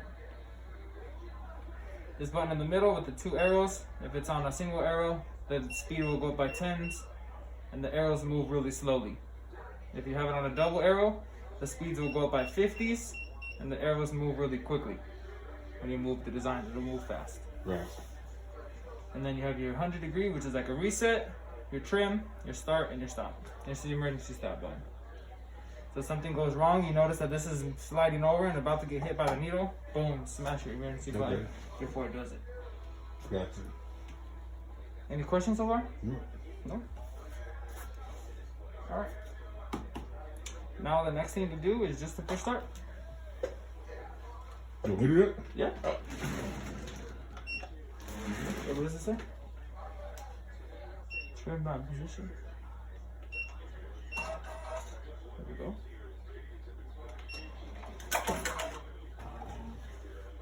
Alright, now you can push that.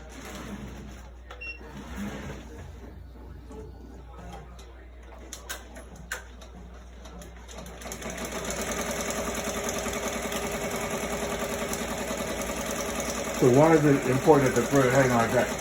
It's because like the first time you use it, you have to pop it in the spring. Once it gets used, the machine will tuck it into this Velcro bar back here. Okay. It's just because it's the first time the needle's being used, so all the threads, you have to thread it through here.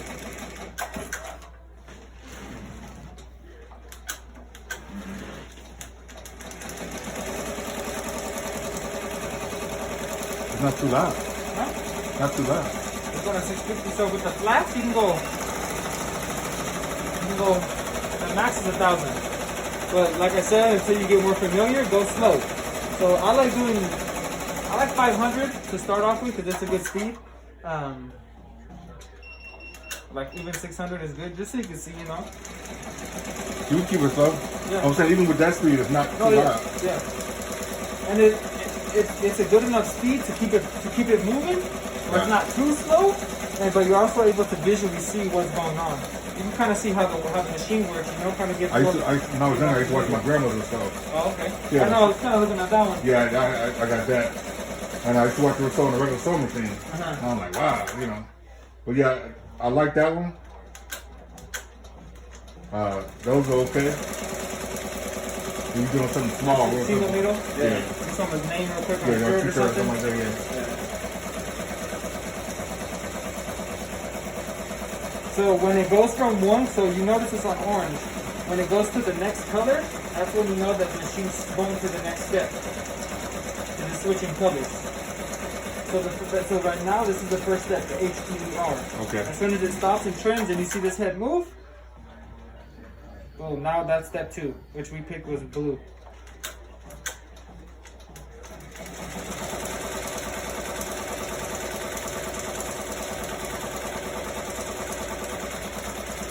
So now it's going to do step 2, which was the C and the S. I'm trying to get my YouTube videos up. Hey, it's alright. I'm trying to get paid off YouTube too. Hey, that works. You know, crazy, there's these girls that I went to high school with.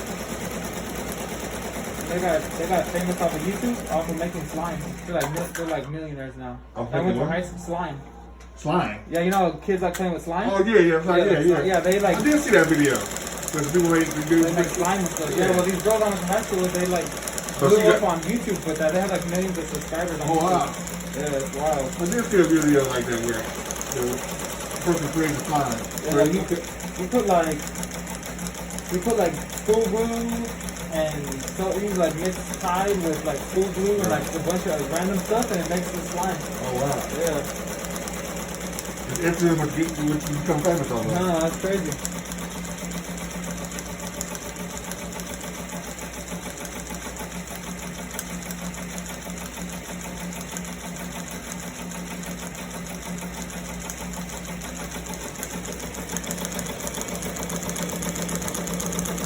I'm curious how you get the detail you need to be.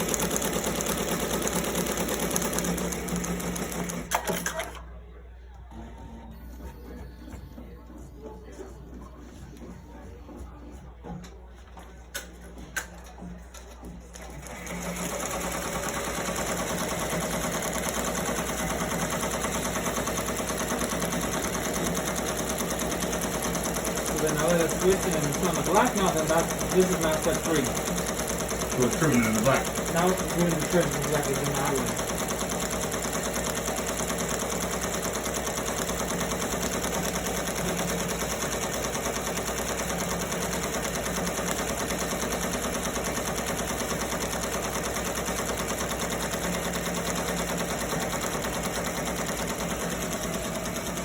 You want me to pop it up right here so you can Okay. keep it on there?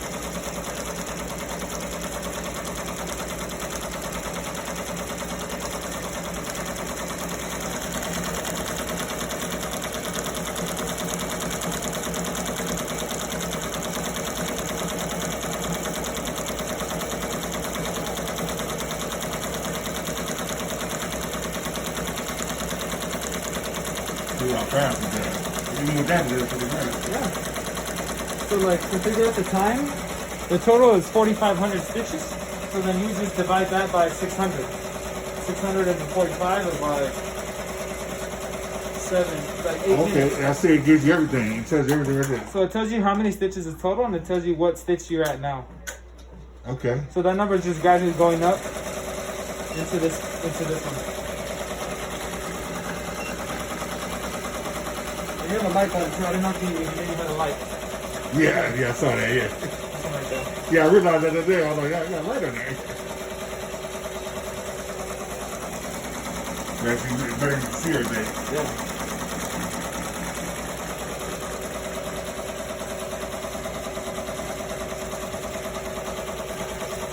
I'm glad to see it up and running now. Oh yeah, totally. You know, it makes me feel a lot better knowing my money's doing well spent. And me and my wife were actually thinking about getting one of these.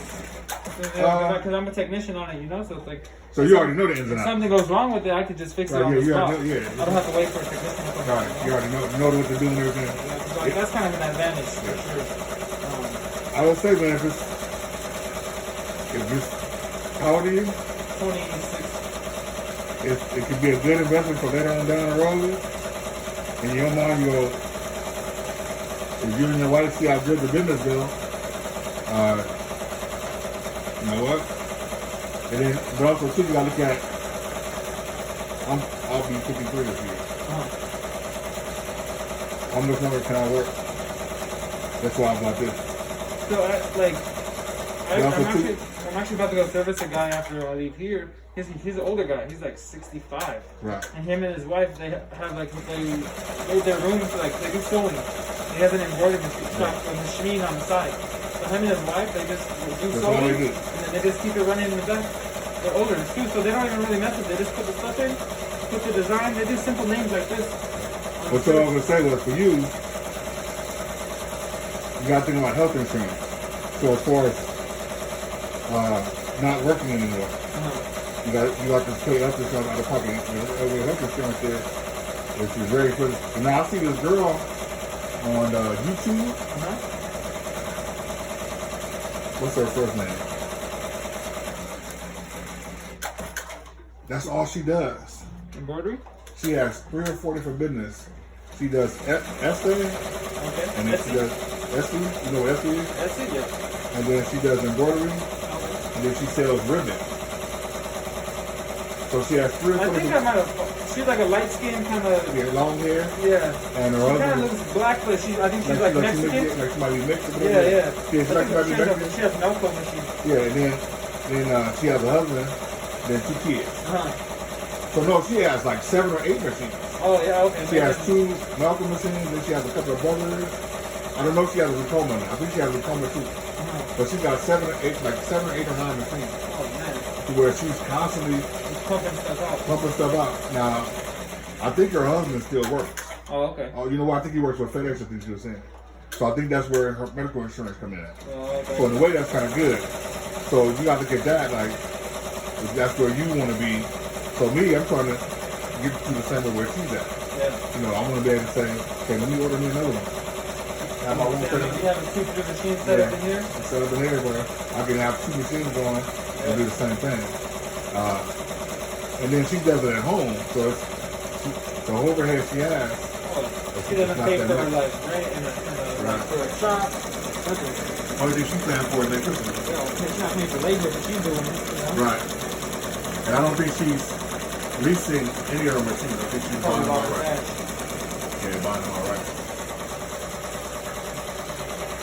This is good right here, man. I like this. It says here, if you look at the control panel while it's running, you see where there's like a little crosshair and shows you where it's stitched. Yeah, I see that. Yeah. It shows you where it's at. Yep, that's it. And then 3 beeps, and the beep stop, the design's done. Let's say you're out in the other room, and it just beep, beep, beep, and stops. So it lets me know everything is That'll done. let you know it's done. But if you just constantly beep, beep, There's something beep, wrong. beep, it had a thread break or something. Right. Something stopped the machine. What is that green light mean? Huh? What is that green light right there mean? So this, so when you get a thread break or an error, it'll turn red. When the thread breaks, it'll turn red. This is cool right here. I like that. And the tensions are good. You see how it goes dark, white, dark? Or like Yeah. a cross right there? That's what you want to look at. It's good.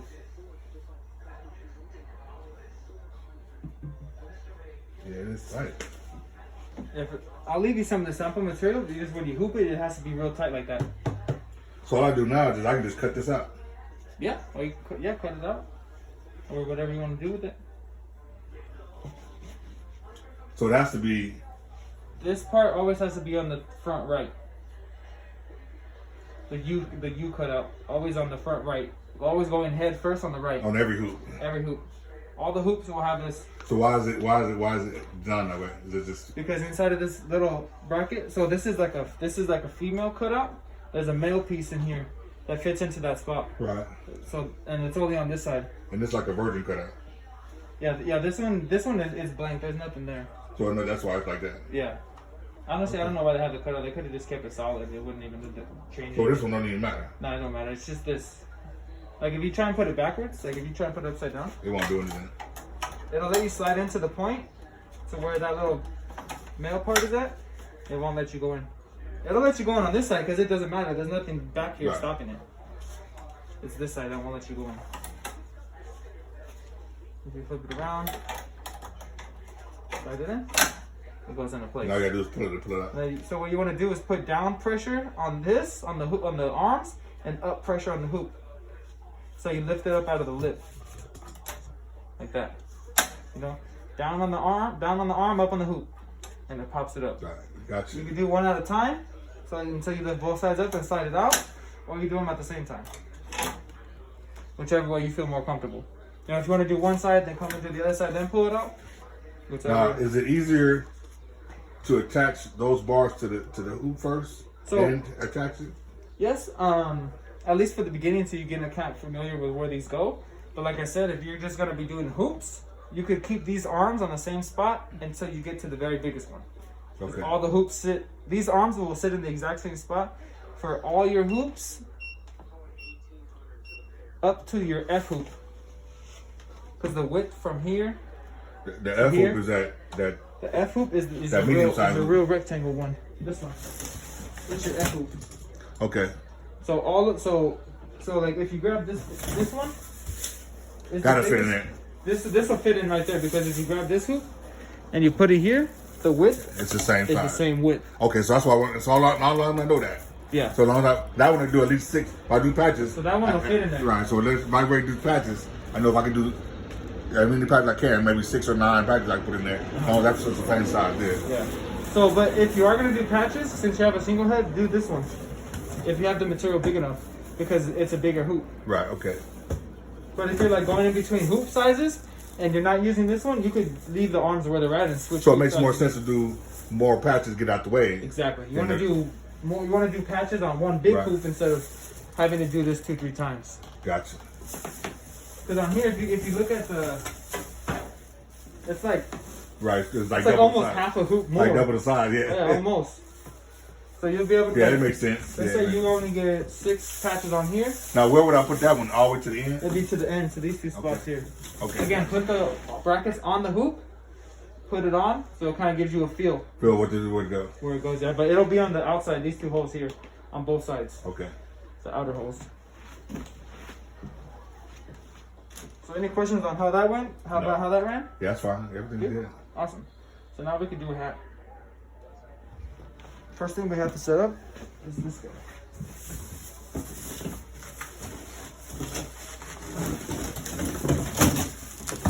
So this guy gets set up like on a table. You have to connect it somewhere to where you could. This is so you hoop the hat.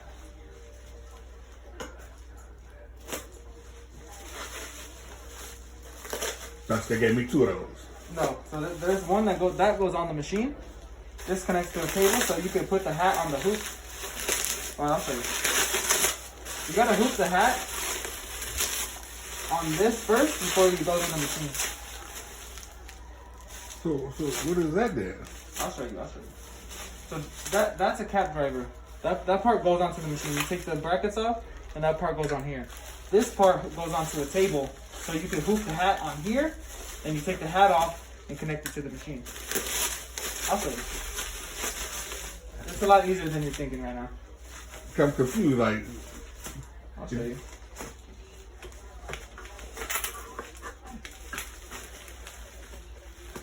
so I gotta have a specific table to do it on. Yeah. I didn't know that. See, they didn't tell me that part either. So this is some type of surface. How do,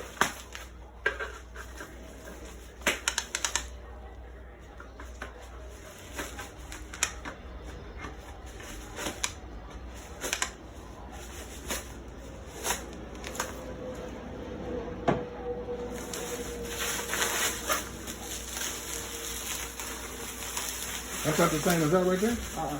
Oh, okay, no, okay, that is where after the tie. Okay, got you. So this is where you hoop the hat, right? Because this is a hat hoop here. This is the hat hoop, right?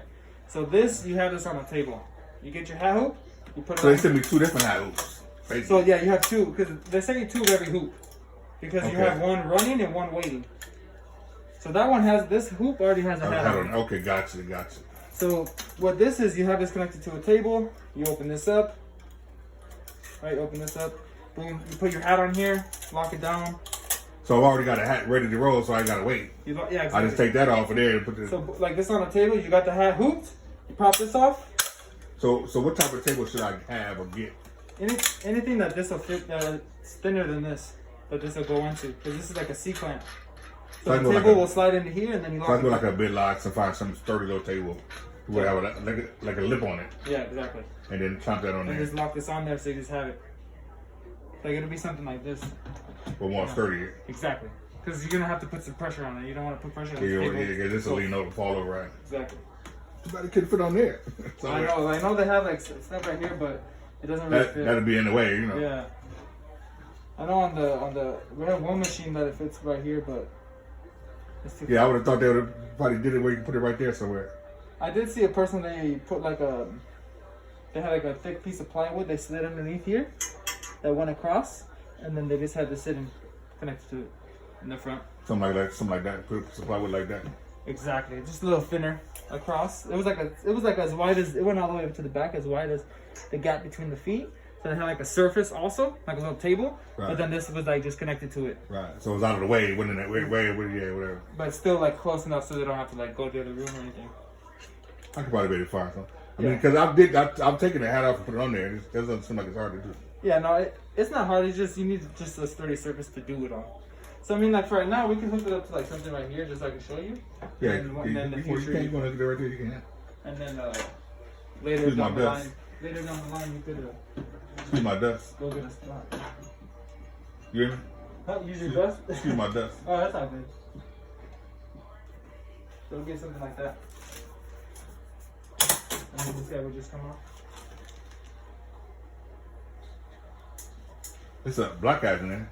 Huh? Some black hats right there. Oh yeah. Oh, I have some sample hats, or if you want one on yours. Take that one right there. That one right there, white with the white lettering on there.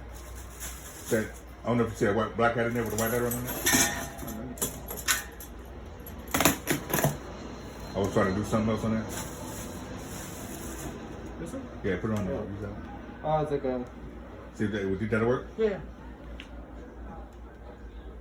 So then, with this one, this is a female cutout. It's a male cutout where it slides into. Sound like a nasty movie. So you just gotta make sure you got all 3 clips clipped. And they're doing it.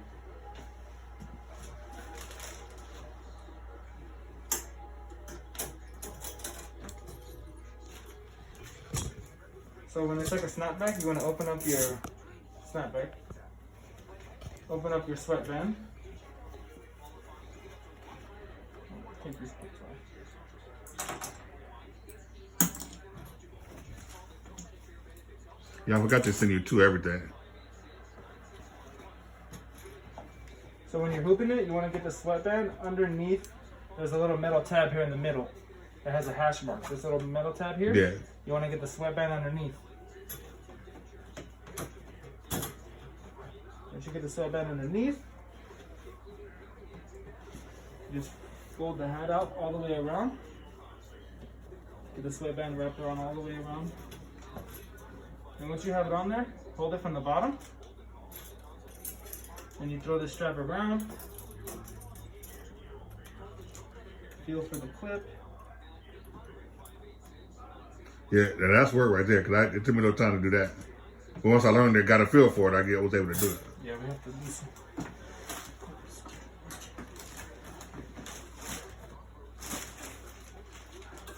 Good thing I had the screwdriver out, huh?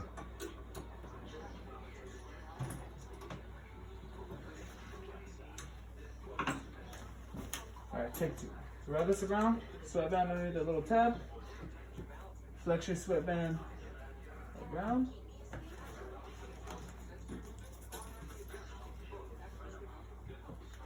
You have that locked down.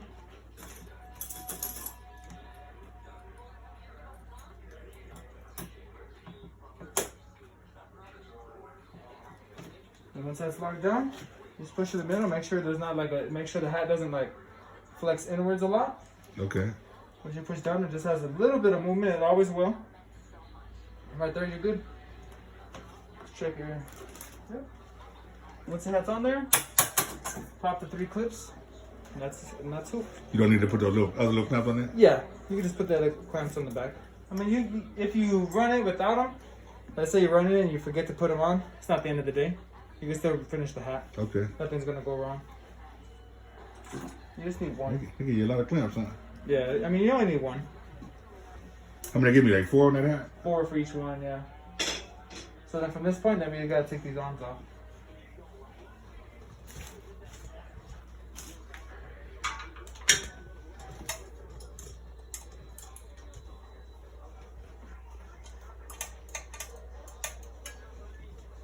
Pretty simple training. Yeah, it's easy. I'm gonna get to turn the light green. Huh? We'll just turn Oh, yeah. So when you get a thread break or an error, it'll be red. You just flip it up to green to clear the error.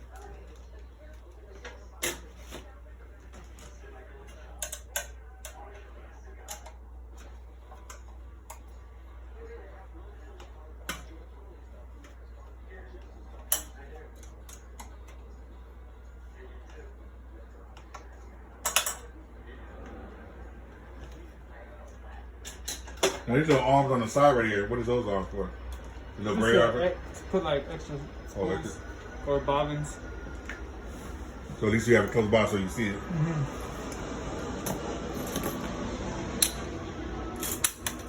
Okay, they put all 4 on there. I see. I can see what you're talking about.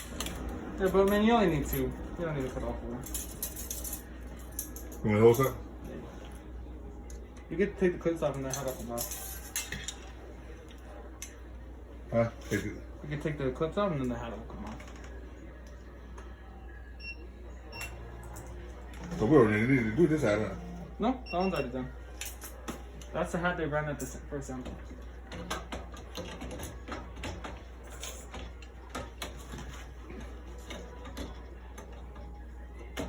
Like, what a waste of a hat. Well, at least they give you a test hat. They could have did some better colors, though.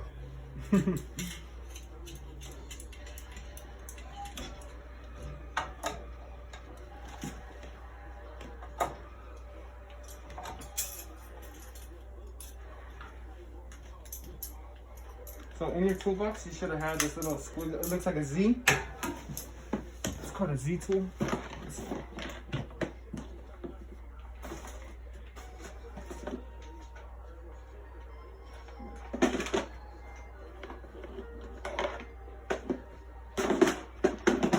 This guy here. That's so you can tighten down your cap driver.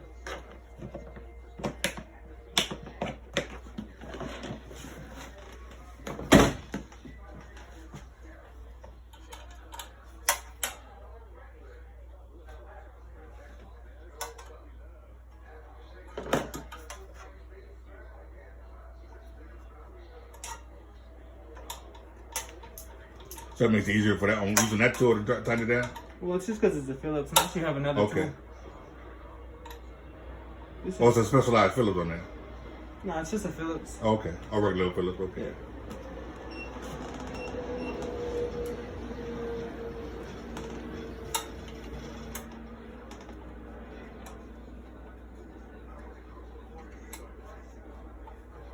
Yeah, I hear somebody just popped off one day. I'm like, what? God. Yeah, you gotta tighten it down.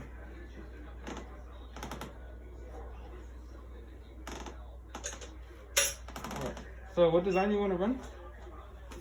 I think it was a Dorsey one or an 86 one.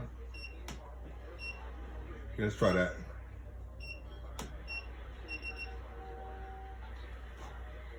So, one thing that's wrong with all the designs that you have up there, did you do these or did you? Yeah, I had somebody do that. Okay, so they need to fix your center point. So when you load the design, you see the crosshairs on the D. Yeah. It needs to be in the middle. So it needs to be like in between the two numbers right there in the middle. So because the machine's gonna center off of the center point. So the center is not in the center point, that's why it came off to the side. So how do you fix that? You gotta tell them, hey, this design, the center point's not right, and they should send it to you with the divided center point. So they should know that when I say that? Well, I mean, like when you tell them, hey, the center point's not in the center, they should then and be like, I need it to be centered. Then they should send it to you centered. Okay, so let them know next time when somebody. Yeah. Gotcha. All right, now we can put the hat. When you put the hat, you gotta put the bill to the side, and then you rotate until you feel that those two pieces kind of come into place, and then you just push them in.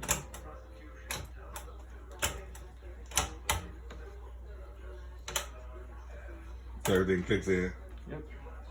You kind of pull on it a little bit, make sure it's in there.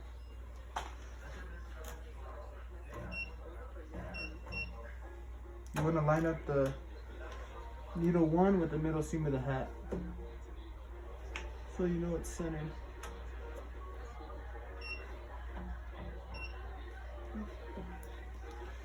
Then do a trace. You start doing on this side? Yeah. Because of how the center point is.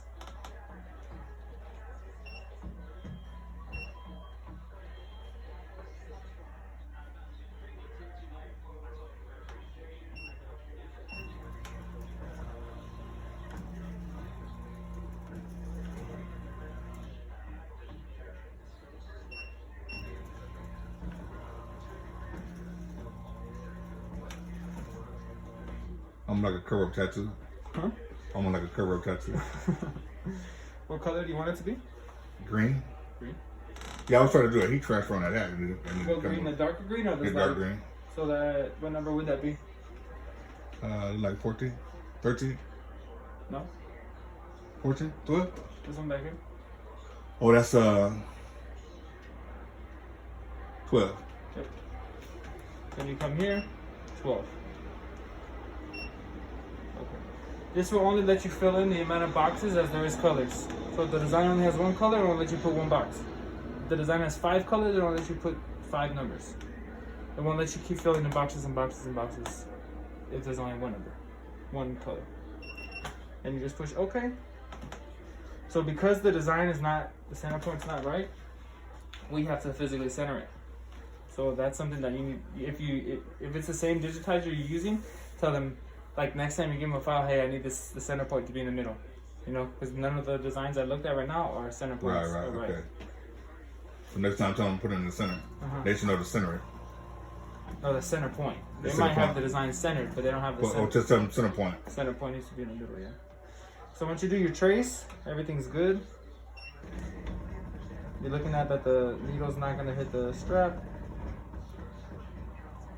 Looks good. Yep. As soon as your trace is good, just push start.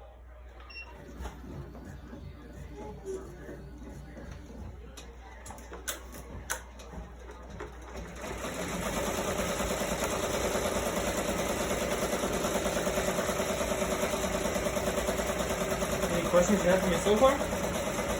So far, so good. It's pretty simple, it just takes some practice. I mean, now that you know what the buttons do and what everything does, you just gotta trial and error. You just gotta get your hands dirty. Yeah. And we're close too, so like if something goes drastically wrong or you need help, I mean, right. it's not like we're driving hours and hours to get here. Yeah, you only, at the most, an hour. Yeah, in traffic. Yeah. There wasn't any traffic today, so. I keep forgetting the day is the middle of the week. The weekend went by so fast. It goes by too fast. And hats are always going to be designed upside down. Here, it's always going to be upside down on the screen. Yeah. So when you flip it right side up, it's straight.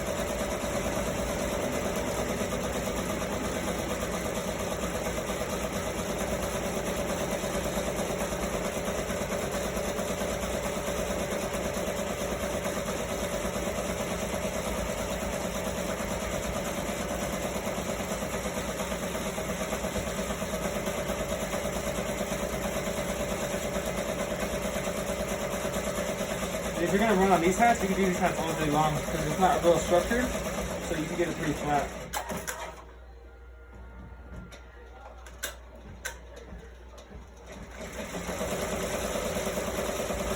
Should have made it a little bit bigger, huh? I mean, this is gonna be a trial hat, so you know it's small. Yeah. The next time you do it, you can increase it on there. Increase the size a little bit. On your design set. With 3 blue stars, you can change everything and watch percentage. Or you can open it up on thermal and change the size on there. Yeah, I like the way it's showing you where it fits it at. You see the little X.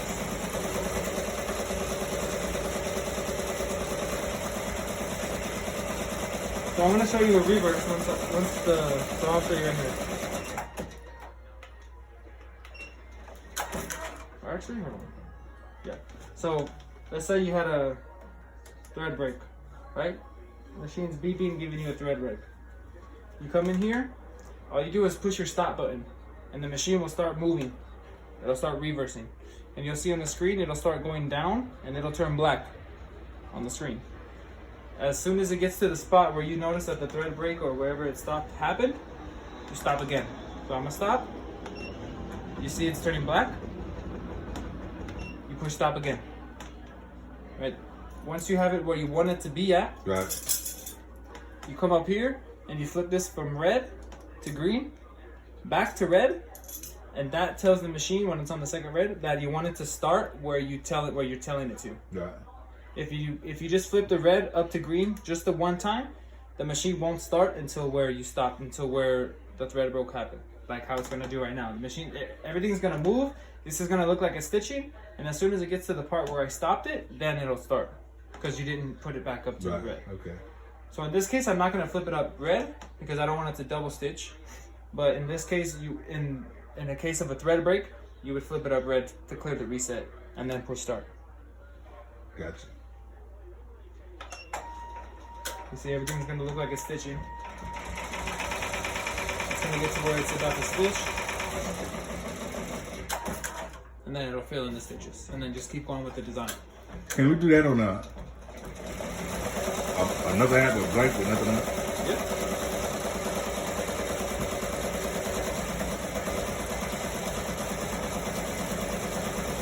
I figure since that's a test hat, might as well use that one.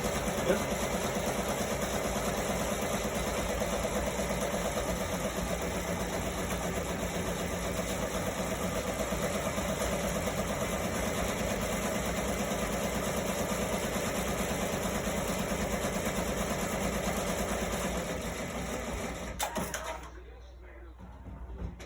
Should have traced it in white. I should have did the outline in white too. I don't think this one's going to do an outline. Does it have an outline? That's what I said. I should have the design where Where it has a white outline.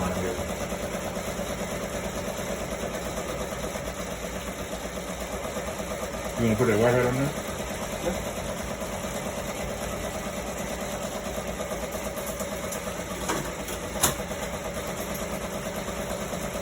You can do that same design with the white. Yeah.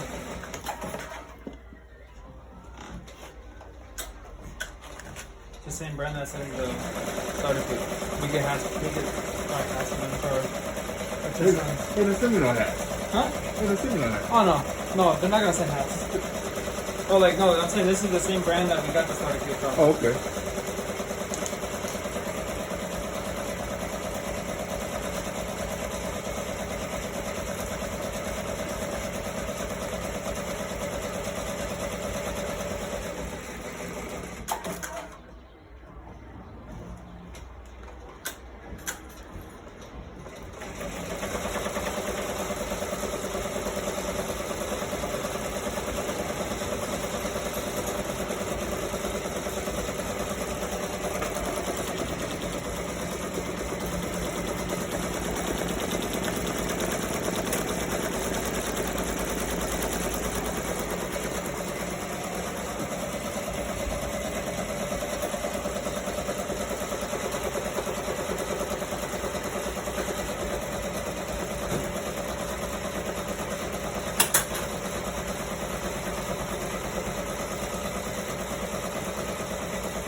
I need to tell them whoever do my design do a better graphic design.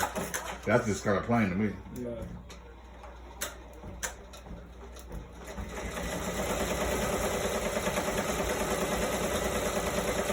Just basic lettering. Yeah, just basic, yeah. How much did you pay for it? It's like $5.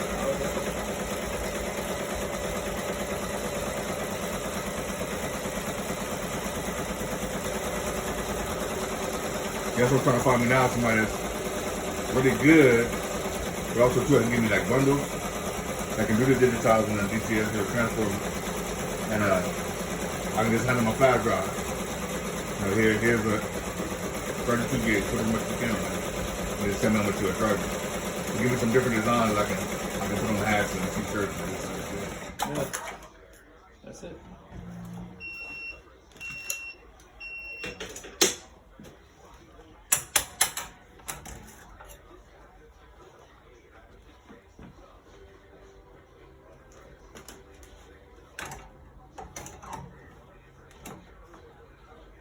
Well, basic design is all right.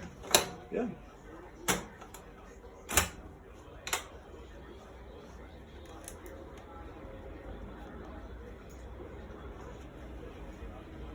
Oh, there you go.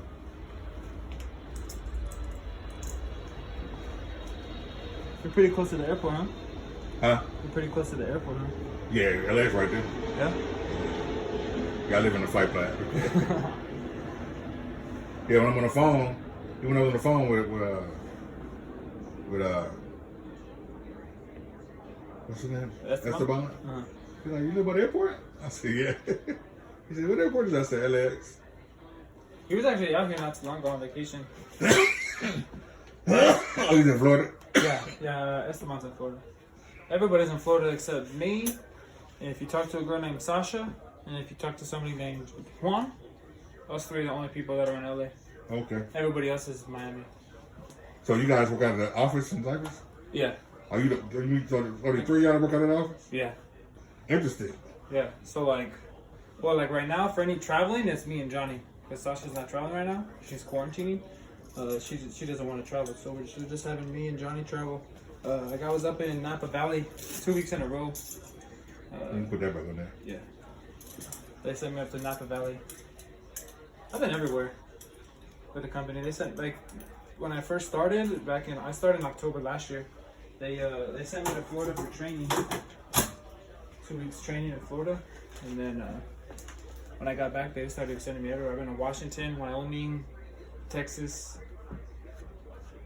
So is it training for you guys or training somebody else? Oh, when I went to Florida, it was training for me. But when I go out to people, it's like what I'm doing right now.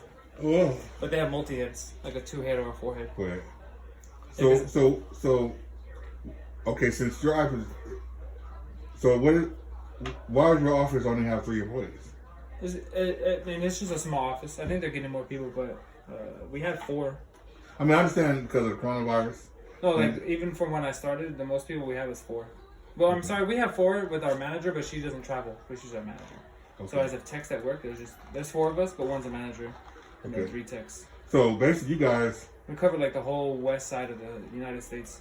So that's from That's like just cut the United States in half, the whole left side. Wyoming, Idaho, all that. Okay. All of that, yeah. Vegas, Nevada, Arizona. So do you guys do service on the scene too? Yeah, So just depends. hypothetically, mine is covered on one. So let's say I'll call her and say, hey man, I think my belt.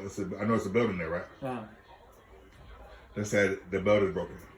Oh yeah, like we'll send someone out, either me or Johnny or someone will come and replace So they it. say, since I don't know how to do that, Yeah. then you guys will come out and replace it. Yeah, if it's something major like that, we'll come do it. If it's something minor like Then usually stuff, they'll do it over like we video do chat. over video chat, we'll explain to you how to do it. Okay. But if it gets to a point where we're on video chat for like hours and hours for like a couple days straight, and we can't figure it out over video chat, then we'll get it. Just schedule you to come out, yeah. Now, how often are you traveling? Like I was gone 4 days last week.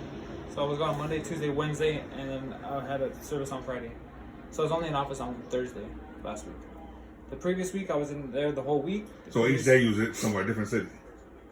Last week I was up in Napa Valley, Monday and Tuesday. I was in San Diego on Wednesday, in the office on Thursday, and in Fullerton on Friday. Oh, so you were driving now? Driving. Oh, I drove up Napa Valley. It took me 8 hours. I drove 8 hours on Monday.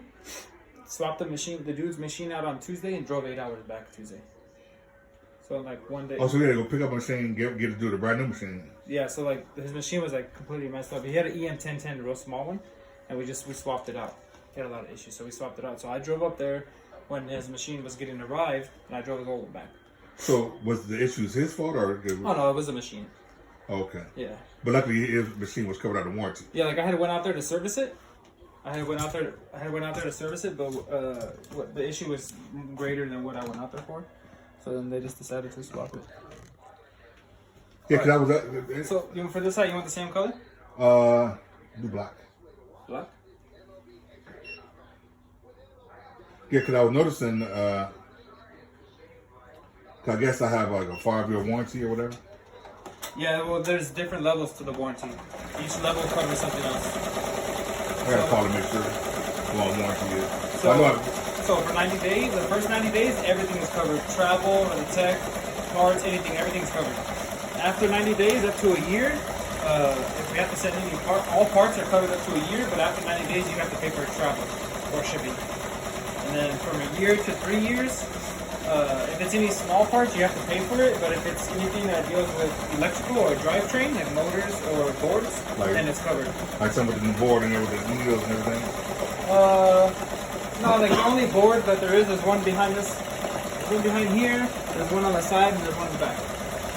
Like a motherboard, like computer boards. And then anything drivetrain. Yeah, I want that a little bit bigger. And make the font different.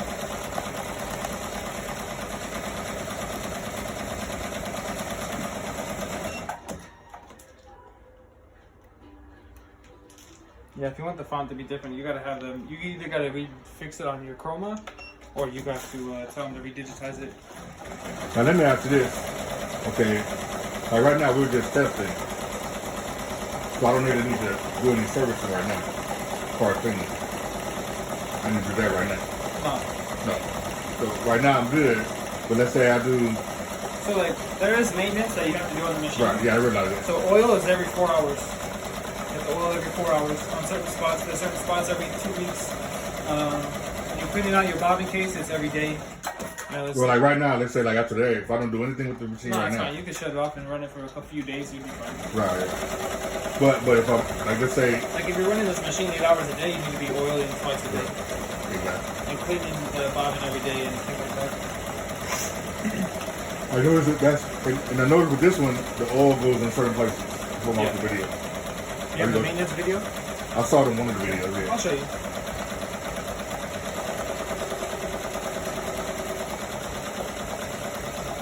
Looks better than what I had doing black.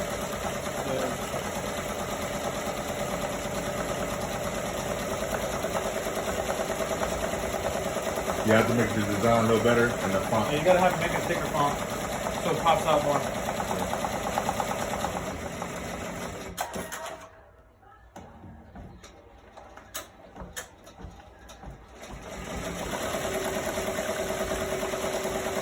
And make sure it covers more across the hand. Yeah, make sure it's wider. Yeah.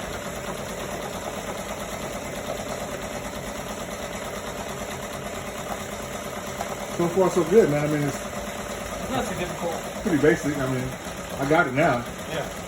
I mean, as long as I know my thread is right, I'm up and running. Oh yeah, no, I mean, whatever you did for here, good.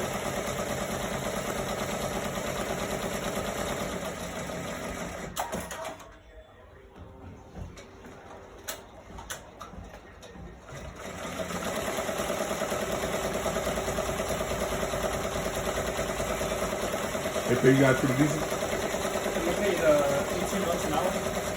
Not bad. I guess when we travel, they pay us per diem. So you really think about getting into doing embroidery?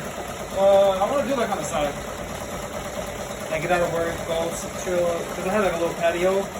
I live in a mobile home, but we remodeled it, so in my back, I have like a little backyard. I have like a little patio, it's all covered and stuff, so it's not really dusty out there. I want to just put the machine out there and just just chill out there and just run the machine Right, when I right. get out of work.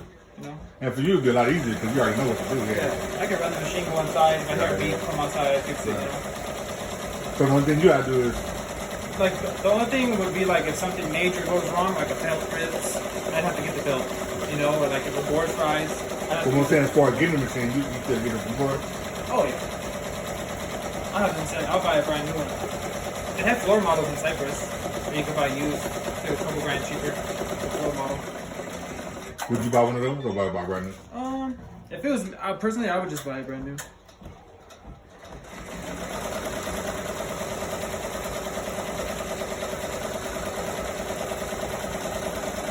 But that's just the type of person I am. Like when I got my first car, I wanted to buy a brand new. I didn't want to use a car. Because researching, doing research on this thing, and talking to people, I was getting into this, and a couple people I know that do it, they say it's not easy, especially when you're new coming in. It's not hard, but it's not easy. Yeah, like it's not as easy as people assume it to be. Right. It's not, and I see that. It's not as easy as I thought it was. Yeah. It's a little bit harder than what I thought it was. And I think the main thing for me, I think I was kind of scared. When I got the machine coming. A lot of people do, like, you know, they don't want to like do anything to the machine or hurt it or break I anything. real hesitant, so I think that's what it Yeah. is. So now I'm past that fear, now I'm okay. So then I was talking to people saying, maybe you should not use one. My one is not expensive. Like people sell them on that Facebook. They'll be like, "Yo, I'm selling my machine for like 11 grand," but they're like in North Carolina. You gotta pay to get it shipped out here. Like you pay another 2-3 G's to get it sent out here. Right, you got to pay the 8 grand, 11 grand for whatever you buy. Like I said, another And at least 1,500 to ship it, at least. At least right. So they got to pack it up, put it in and then don't know how it's going to be when it gets shipped. What's the damage going to be? Then you don't know the history. Yeah, like did they fuck up the machine? You don't know how the machine is going to be. Yeah.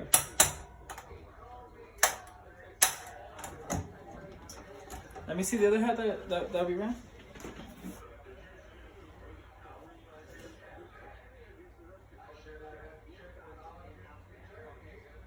I need to have them check the underlay. So it did a little bit on here, it did it more on here. Probably because of the bounce of the hat. But you see how that did the little outline of the O right here? And on the D? You can see it on here too. So you can see like the outline of the D, how it's sticking out. The underlay. Yeah. You just have to either have them take the underlay out or they need to reduce the underlay in the design. On this one it did it even more. Maybe because this one had a little bit more bounce on it. But you could see the underlay across a lot of the letters. Oh yeah, I just think it. Yeah, like the thin lining. You need to have them remove it. That underlay there. Have them remove it on the design so it's just the lettering. It won't leave no little lines like that. Oh yeah, I see that already. Yeah, how the lines are coming from it. Yeah, you could kind of see it on a couple of these letters too. It's on the outside. Like on the 8. Let me get my phone. No, you really see it bad here on this. Well, because it's a white on here. Yeah. It's dark thread. So you really can't see it on that. But you still could like on the 8. Yeah, you really can't see it as bad as there. It's a dark out. Yeah. But here you can see it weird. You need to either have them reduce the underlay, so make it smaller, or they need to remove the underlay. Because that like it lays a base stitch and then it fills in the stitch. And if the base stitch is too wide, then the width of this stitch, then it's gonna show. So make sure it's telling you the underlay. Yeah, they need to remove the underlay or they need to make it not stick out the edges. Yeah, because it is doing it on here. It's just you just can't really tell because of black.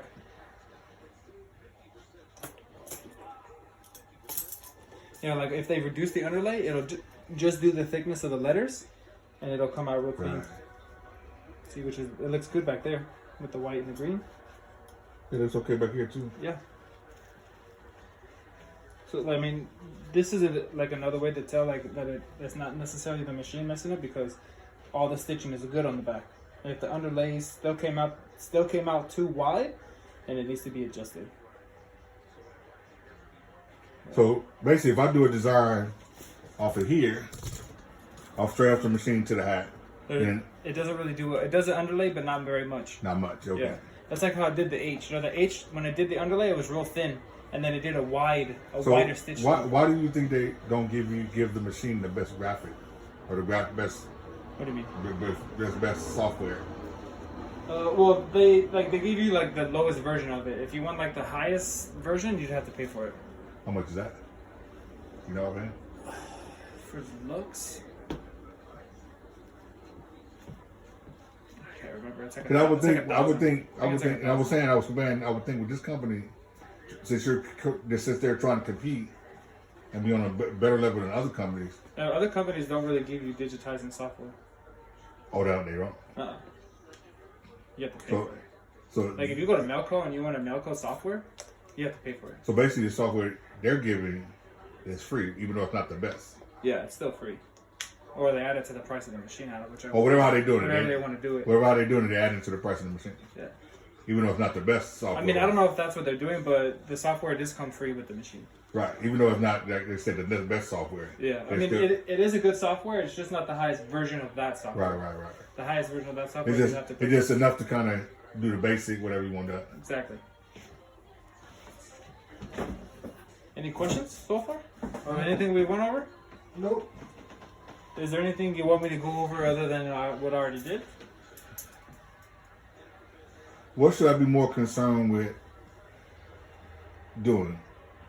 The maintenance is a concern. You got to keep up with the maintenance. Yeah. So what? Tell me some preventative measures more than what you think I should know. What do you for hats or for flats? For flats, Just anything in there. For flats, the machine's pretty much going to do what it's going to do because when you're stitching on a shirt, there's not much resistance on a shirt. It's flat. Right. The material's going to be super flat. On a hat is where you have more of the issues because the hat kind of gives that little bit of give.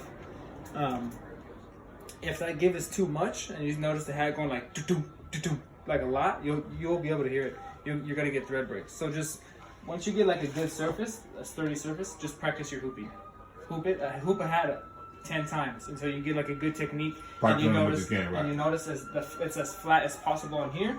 And once you got a good technique down, then you can just put them out. Keep practicing on hooping. Because this right here, the hooping is like, in my opinion, like 90% of the success. Because doing hats, right? On hats, because if this is not done right, what I like to tell customers is if you run a shirt. You take a shirt off, you put a hat, and all of a sudden you're getting needle breaks. In the equation of the machine, what changed? What variable changed? You put a hat. Something that I'm not. It's probably something I'm not doing right. Exactly. So, and the only thing that changed from you having a shirt and a flat, and the shirt nothing broke, is the fact that you have a flat. Is the fact that you have a hat on there. Right. It's the only variable in the equation that changed was that you have a hat. So, like the machine's not just gonna be like, oh, you're running a hat, I'm gonna break a needle. No. Right. The machine's so whatever I did from changing doing a shirt to a or hat. something flat to a hat, obviously it's something I did. Which 90% of it Right. is from the hooping. Just hoop it correctly, and the machine won't have any issues. Right. If you hoop this and you have a huge bubble in the hat, And it would probably go the same thing with a shirt too. Hoop it correctly, then I wouldn't have an issue. Exactly. If you hoop it real tight, the material's real flat, it'll run fine. If you're hooping the material and your shirt's all wrinkly in the thing, like if there's a little bit of like looseness, it's gonna stitch over and the thread's gonna be looking like this. Right, it's gonna look threaded crazy. over. It's I've gonna seen be that folded too. over. If you were the Uber right. Yeah. It's called gathering. And it kind of bunched up the design or whatever. Yeah. And then like your thread will be all tucked in like this. It'll be like all threaded over. Which is so then now you got to do it all over. Make sure it's stretched out. Make it real, just like how I did with that red material. It was real tight. There was no way that was gonna wrinkle at all because it's real tight. And that stuff, that stuff should have came in your. I think they sent me some, but yeah, I brought some because I just wasn't sure. You can take a few pieces of that if you want, and you can have this too. You run samples on this. Just make sure it's really tight when you run it on here. I think they sent me a few of this. Some of this. Yeah, I'll leave that whole piece with you, so you just run that. Yeah, just make sure it's real tight, just like how I did it. It's very important with that material. I mean, with any material, it's important that it's tight, but especially with that material.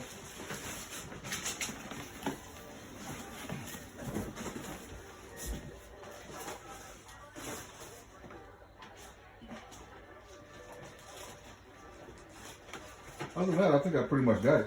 Yeah? Awesome. I'm pretty sure if I have any other questions. Yeah. You give us a call. Yeah, And, free box of shoes. are you sure? Okay. Awesome. I appreciate it, man. So There's 2 pairs in here. I'm giving you a free box of shoes. Oh, I thought okay. I thought it was just that one. I appreciate it, man. So basically, I'm just any. Yeah, you wanna write our service number down?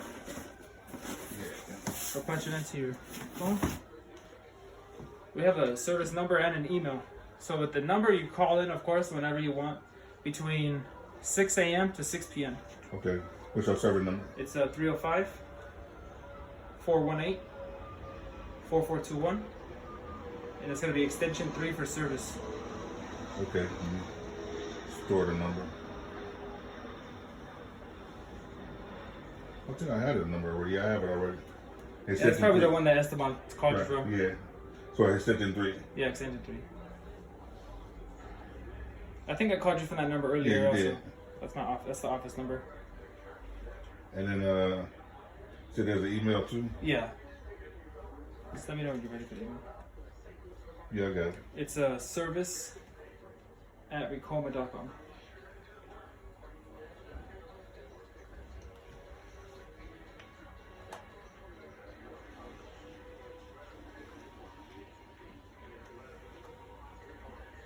Well, I appreciate it, man. Yeah, I just have to fill out the training form. Just let me fill it out and then. Been very helpful, and Yeah. trying to decide anything. Yeah, the training form. Just let me go through this checklist. Do you have a pen I could use real quick? I think I left my pen in my office.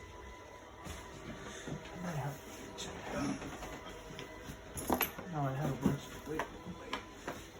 No. No, I have it in my car. I have to go out to my car. It's okay.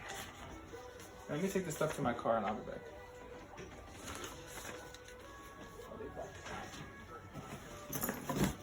I have a couple pens in my car. You have a pen in there you can use? I think she has a pen in there. You have a pen in there you can use? You need a pen. You need a pen. In Korea? Yeah. Yeah, I got it. You got one in there. Okay.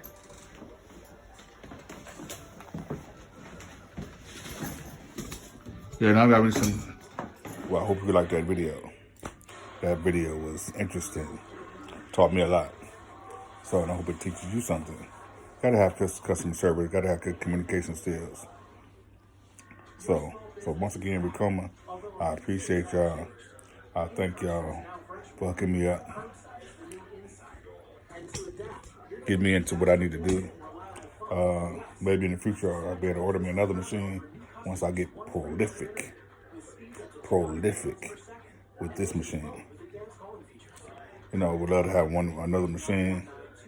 I might even think in terms of getting me a smaller machine, like a 1 to 5 head, something a little cheaper, something I can really take my time with, do the right thing. But I appreciate y'all. Y'all did a good job. Thanks, Colin. I'm gonna edit this video, put another video, put 3 videos together, and then post it on my YouTube channel, and then go from there. So everybody like and subscribe to my channel. Holla back.